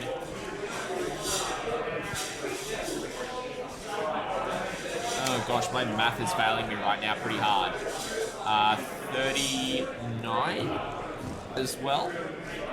So it is locked up between the players. Now they have just gone into turn 4, so that'll obviously change. But Egor has been able to clear out his side of the field, which is the left-hand side, and now you see that that's meaning Mitch is having to put pressure onto his side of the field as well.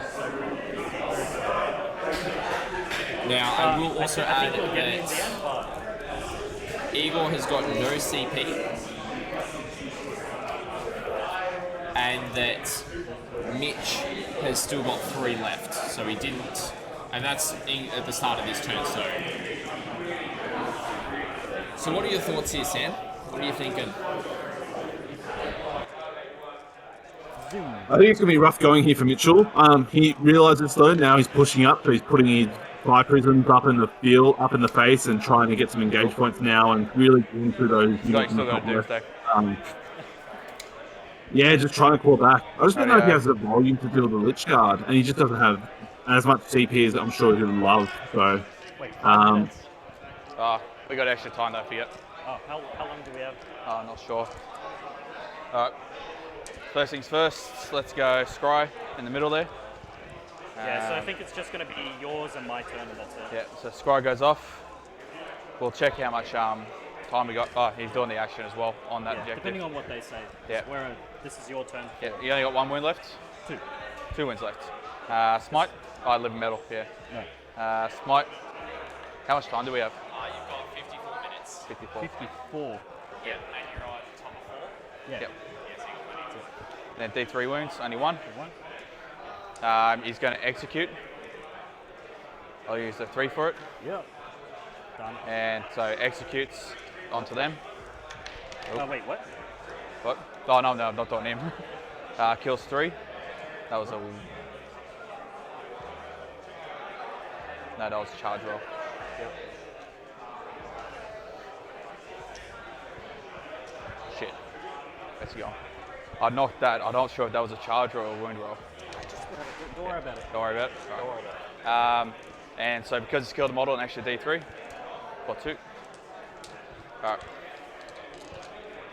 So shooting. Because can't psychic.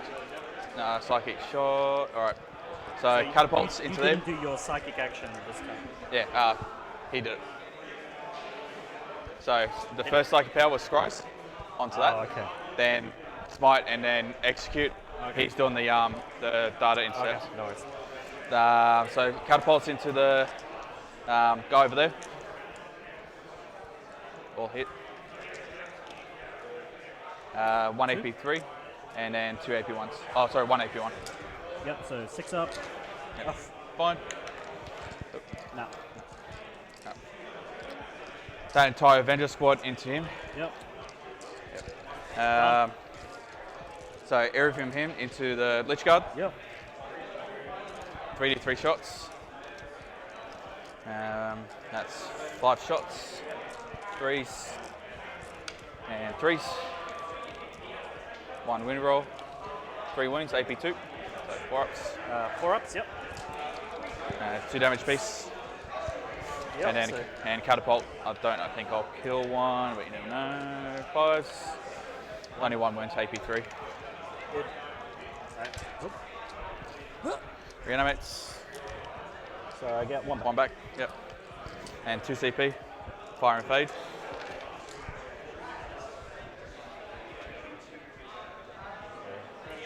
Was a 3 there. Chief Dingo, yes they are. They're in general chat. So if you go into the rules section, just hit that green tick underneath the Me6 message and it should open up the rest of the server for you. So he's just within that quarter. So 1's wounded. No, he's Oh, safe. you passed safe. Okay, sweet. Makes my life easier. So that 5 prism. Ooh. Can you see though? Yes. Okay. Yeah. So Because of the big cannon. big cannon. Yeah. So that's 3 and 3. Finally, you missed something. It's been a bit like that, isn't it? There we go. There we 1 go. wounds. This one probably will kill it too. Nah. Next one's going to do the same thing. Wait, which one? The Oh, right. 1, 2, 3. Yep.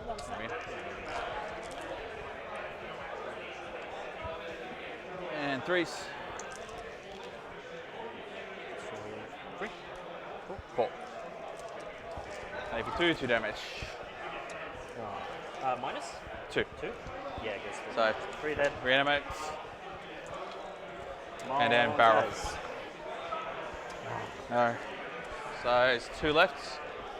Then Barra for shoot his gun into him. Yep. So we got 1 wound and 3 hits. Strength 6, so yeah, 4 wounds. AP 2, 2 damage. Yep. Against the squad. There goes the Lich Guard.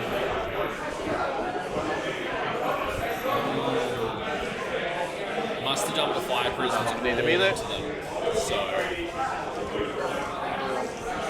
And Maharoth's just jumping around like a madman as well. Yeah, that's pretty big killing the Lich Guard there, so and also removing the mana on that objective with the fire prism, so well done to for doing that. Now he's getting some engage points and really pushing things up. Yeah. But I think Egor's still got this. Like he's still Such an annoying character. One of the best characters. Most annoying character. Alright. Charges. Any Shouldn't be any charges. It's nothing to charge. That's it. Your turn. So 3 for that intercepts, 3 for Sky.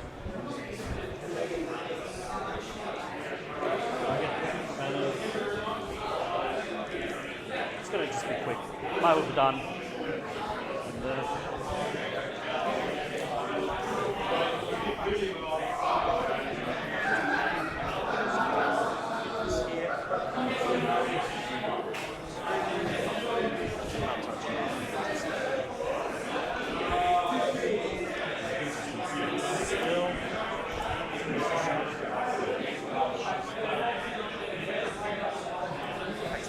And, yeah, potty dog. I believe I agree. Like he should have been pushing those fire prisms out as well.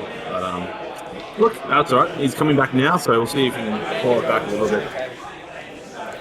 1 game to go, and that's the scores at the moment too. Right. Yeah. So, Josh Brodie, the captain of Brodie's Badass Bonanza, just got me the scores currently. So, the Grey Knights v Grey Knights was a 14-6. The Harlequins faces Tyranids was a 2-18 loss to the Harlequins. The Gene Stealer Cult into Custodes was a 19-1 to the Gene Stealer Cult. And the Nids into Knights was a 14-6 win to the Nids. Or at least what it's looking like it's going to be. Interesting. So effectively...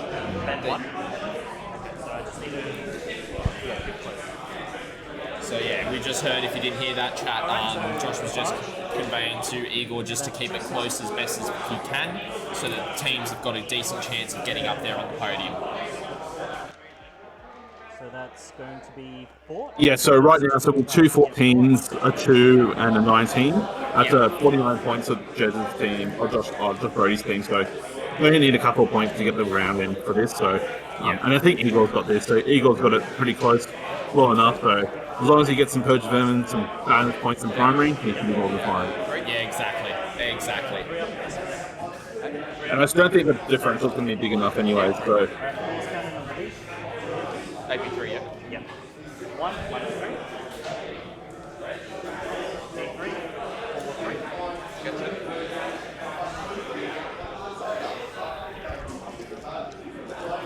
Oh, there goes Wave Serpent. That's another 4 points. Oh, a 5 prism. Oh yeah, 5 prism, sorry. You're right. You can tell it's been a long weekend. I don't, yeah, I get that. We've been live for almost 20 hours this weekend, and I am So sorry. that'll give me another 4 points. I don't blame you at all, Scott. I don't blame you at all. But yeah, Potty Dog, 5 prisms are a high risk, high reward kind of unit for sure. Who are the dudes carrying the buildings to the far right, center? I think that's some gyro vendors. Oh, what, Flave ones? Yeah. Flave ones for Egor? Yep. Yeah.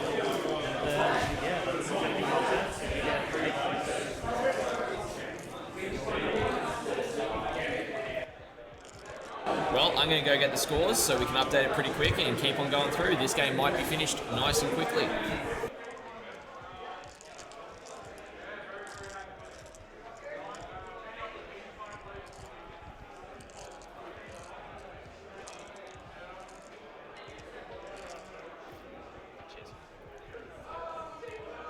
Rightio. So they can't do Rod.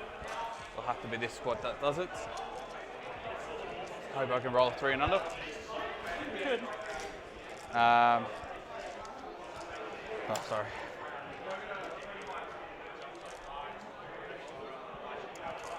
Keep the advance, keep the charge, keep the save.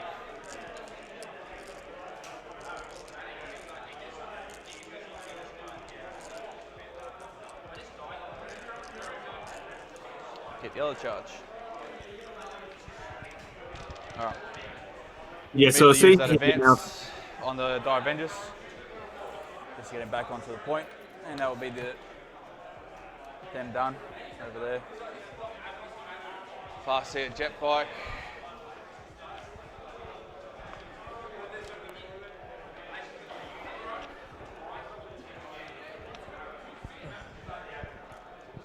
So there we go. Sorry, there we are. That was the Dire Avengers for Mitchell there. Play ones must have been picked up. They were there previously. So looks like now Mitchell's just going to have to score some Sky Futures where he can. I think he's done all the data, or may have done all the data, if not all. And just try and get some engage points. There you go, Baharov. And then for Egor, just try and get some more Purge of Vermin where he can, and then kill at least 1 or 2 characters. He's killed 1 character, at least. Oh, we're supposed to kill 2 characters now. So he killed the Farseer and the Spirit Seer. If you can kill one of the other Farseers, fantastic. Or one of the Warlocks. But we'll see what happens, and then just score some Banner points. So he'll score at least another 2, and plus the other 2 at the end, unless he grabs Banner there. There'll be another 4 points of Banners there for Egor. Plus whatever you got in the previous turn. Yeah, I don't think he's going to be able to go there. Hey? Don't think he's going to be able to go there. No. Yeah, you can. 16 in from the back is that point. From the back? Yeah. Oh, yeah, then, that's 16 yeah, that's from the front. fine. Yeah. I just don't know where you're measuring from. Yeah, just the back of the. That's the back. But here we go. Mitchell being aggressive and really putting those 5 prisms out into Egor's deployment zone, saying, if you can't deal with this, then like he's not going to be able to score. Persian Vermin, but Mitchell be careful there with the 5 prism because that looks very much down the middle. Yeah. So from what I'm looking at right now, is 3 points in it. So it could end in a draw or something like an 11-9 loss to Egor, potentially. It can really go either way at this stage. Yeah.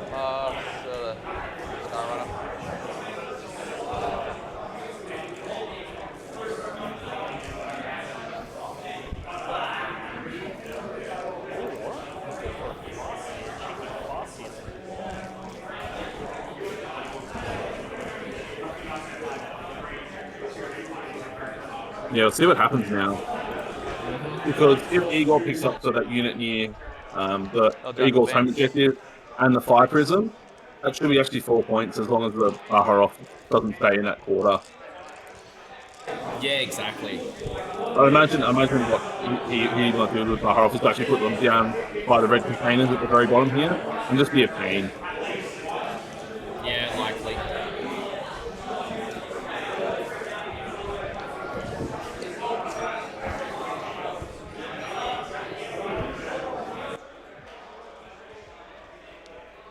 Obviously, Baharov right now is technically obsec, and so with counting as 2 models, they're stealing objective number 4. So with the Dark Scribe Futures, he's scoring 3 points for that one, which is kind of nice. But we'll see what happens. Looks like he's moving the Farsi back, so well, they scored 2 under the Dark Scribe secondary. Where's the halfway point? Sorry? Where's the halfway point? There. Yeah. I think I might just move him over here. There's no point in him being there. Okay. And just get engaged. That's all he's going to do. There it is, getting engage points, making that a priority.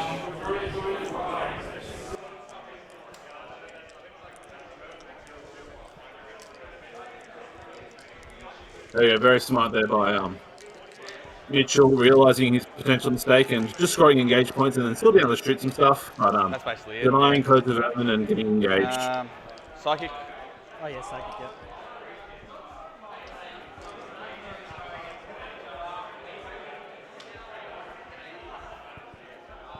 Should be at 2 CP, right? Cool. Yeah, 2 CP, so still at 1. So you can cast a psychic action and then another one. Psychic what? Psychic action and then 1 power. Yep. Then the other power is going to be execute onto them. Yep.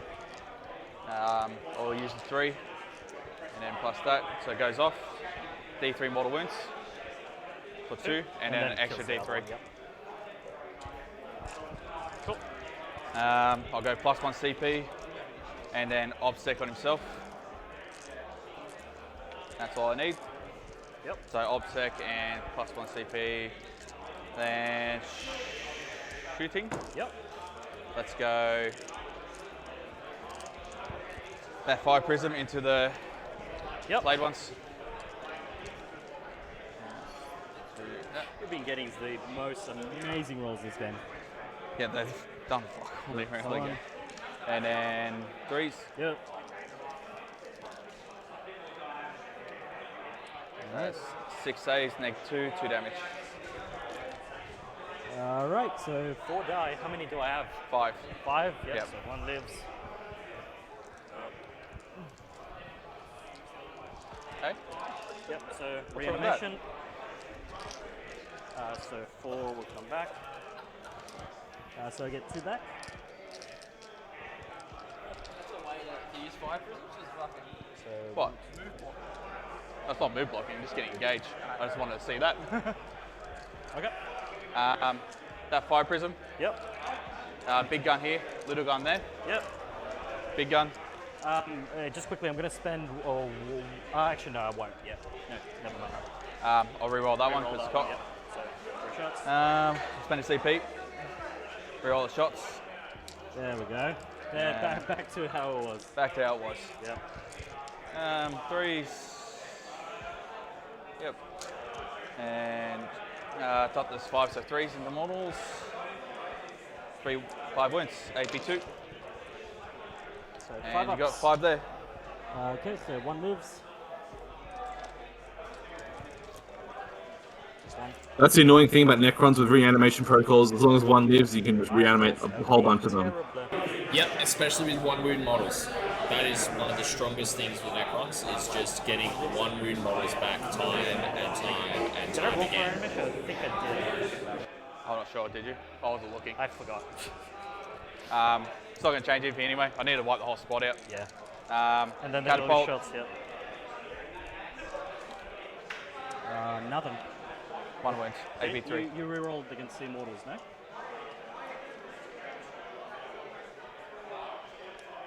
I'm not sure. I'll say I did. Yes, no, yes, no. I can't remember. I'll just say I'll I did. just fucking roll it anyway. Yeah. Yeah. Oh, it's not that matters. Yeah. Nah. Dies, doesn't come back. He doesn't. Barrow into him. Yeah, he's touching the wall. Yeah, sure. Pony Dog, no, they don't. So they don't have the phase out rules anymore. That got removed with the 6th edition shooting gun. codex. Charges. I'm not going to charge anything. Okay. You can't make this anyway. You have to go all the way around. Yeah. I'll say I need a 12. Okay. So, yep, No my point. turn. Alright. Yeah, do the end of turn. Yep, my turn. So before we do it, all important roll for R&D. Oh, yeah. Yeah, you're good. So. Oh, that's lucky. That must be better than lucky than good, Scott. I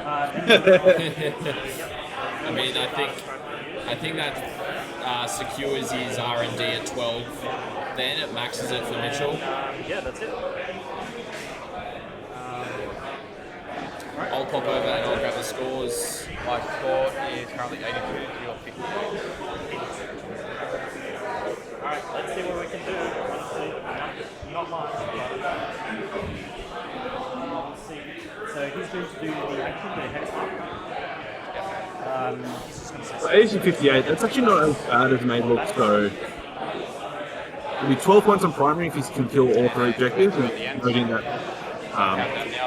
Mitch was not on one. So that'll make it a 70-point game. And the back is going to be here, so it's going to fly over here. These blade ones. 5.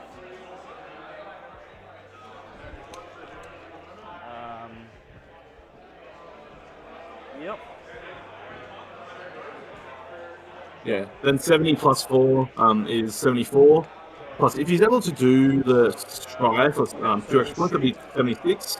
So only 6 points down, and there's still a lot of other things to do. So, to begin, Exactly. So even if he's able to get it to an 11-9 loss, that'll help his team.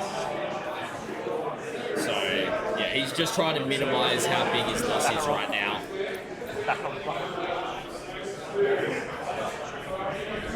Even though that was a 6.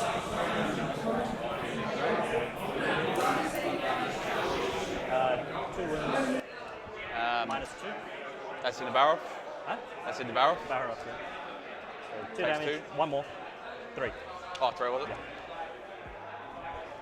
It's good? Yep. 4 up pinball. Yep. So the immortals are going to go into him. Yep. So you got 1 more wound you can do to him. Yeah. 2, 4, 6, 8, 9. Just gonna borrow yours. 10. Alright, so there's a 6. There's 2 6s. So boom, and then 1 more dice. So this many hits, because miss 6 and that. Yep. And then 3 for wound for strength 5. And just on your normal armor save, which is going to be 2, 4, 6. I don't know if your black dice, what was it? What was your black dice? Number? Because I didn't see, you just got it. Oh, is that it? Should win it. So, yeah, that's enough. there's So down to 3. Okay. And then, yeah, just charges really. So we'll go the Doomsday into Baharov. Yep. We'll see here now if the Doomsday Arc and Catacomb Command Post can deal 3 wounds to Baharov. The Immortals are going to charge the ship. So 7, so they're completely in.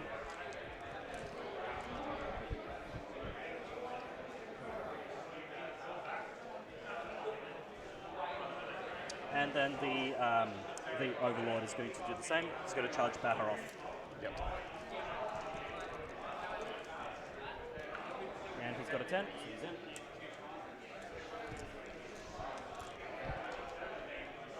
Just gonna go here. It's mini Satan everywhere. And then these flayed ones are going to just do a cheeky charge. Yep. Very cheeky. That's a 7. Possibly an 8 to get to there. So Yeah, don't miss I'm from there. within 8. So Yeah. I think that gets me, but just have a look.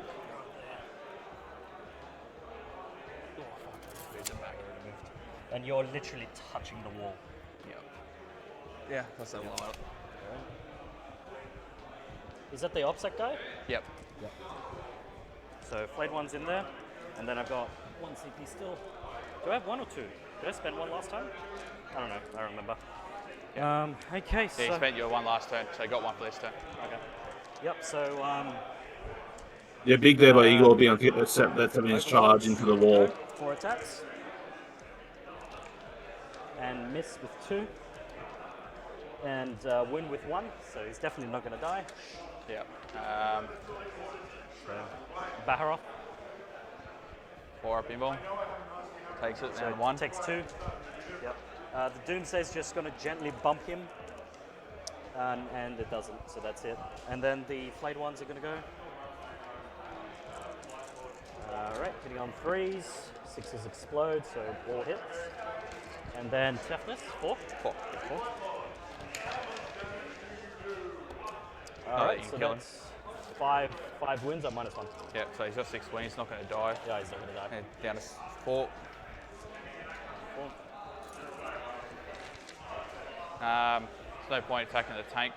No. It'll just matter if I can kill at least one flayed one. Yep. Well, I know, probably need to kill both. So I'm going to spend 1 CP to make the -1 to be hit. Shadow of Drizar. Okay. On the played ones. Makes a hit on 3, so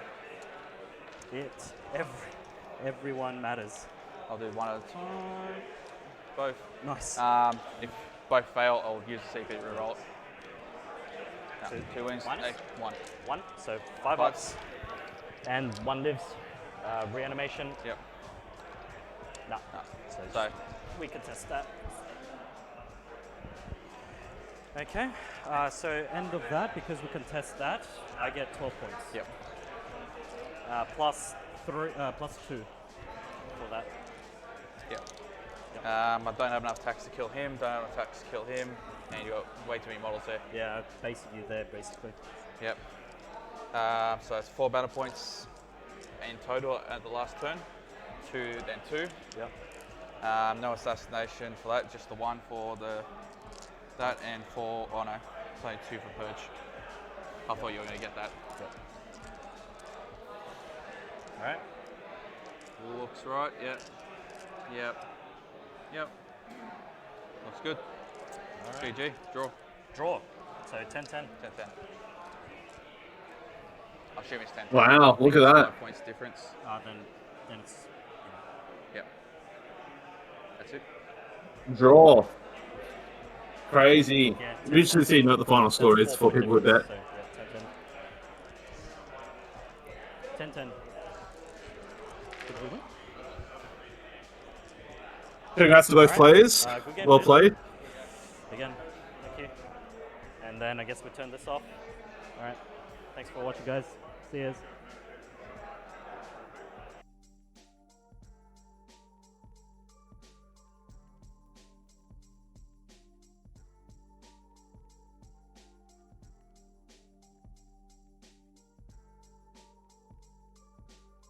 Yeah, thank you everyone for watching today's stream. So I'm sure Scott will come back here shortly just to discuss maybe some of the games and give you the final round results. Yeah, big game. Interested to see what the final score was. Sounds like, I guess, Mitchell would have gone up in terms of the actual round.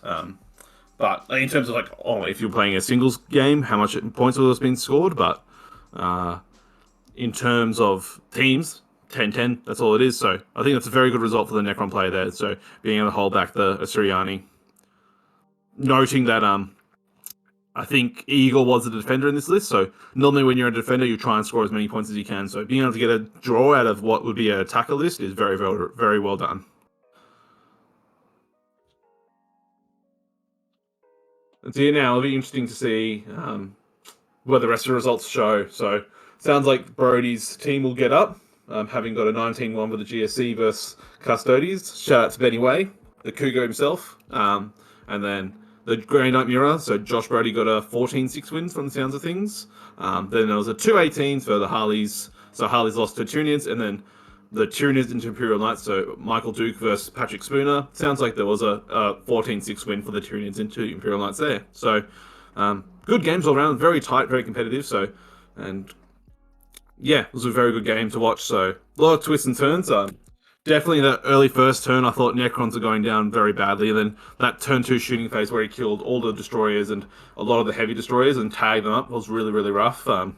Eagle was able to pull it out and do some massive shooting and clear off the things that were necessary. And then Mitchell, pulled it back very, very well and was able to put some fire prisms in harm's way and really just be a pain in Eagle's backside. Yeah, serious apologies for not being present. Unfortunately, nature called at the most inopportune time. So I did get the result. I'm not sure if you had it, Sam, but it was 78-82 Mitchell's way, which was very freaking close. Yeah, that is very, very close. And that's to show, so when he took down that banner, so that's 2 points there. That's 2 points there, and then Purge the Vermin, if he was able to kill one of them, that's another 2 points in the quarter, and if you kill the character, that's 3 points. So Egor definitely had that game potentially to win, but Mitchell pulled it back. Yeah, for sure, and that means that it was a 10-10 draw, which puts the team for them onto what it would have been if I have this correct. It's 24, 26, 30, 40, 59 to 41. Absolutely insane. Absolutely insane. So, ladies and gentlemen, that is going to wrap up the coverage. Wolfington, thank you so much for the follow. Welcome to the chapter. Great to have you with us. Hope everyone has enjoyed the coverage. I appreciate everyone who has followed over the course of the past 2 days, as well as the subs. You know, any subs you guys give, or you've got Amazon Primes, you haven't used this month, feel free. If you want to financially support myself getting out to other events and being able to do more coverage, because I do have a heap more coming up in the next couple of months. We're going to have TerraCon in June, we've got Exterminators 5 in July, we're going to have a couple of local ITC ones in Canberra in September and September and November as well. Also a massive shout out to Sam for joining us today. Thank you so much for joining me on commentary, mate. No worries at all. Happy to do so, and hope everyone enjoyed it.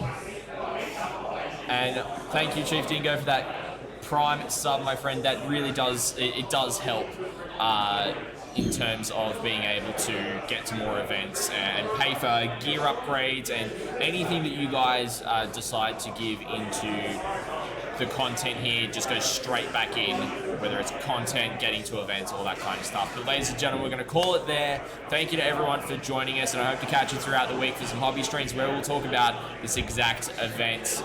I hope to catch you then.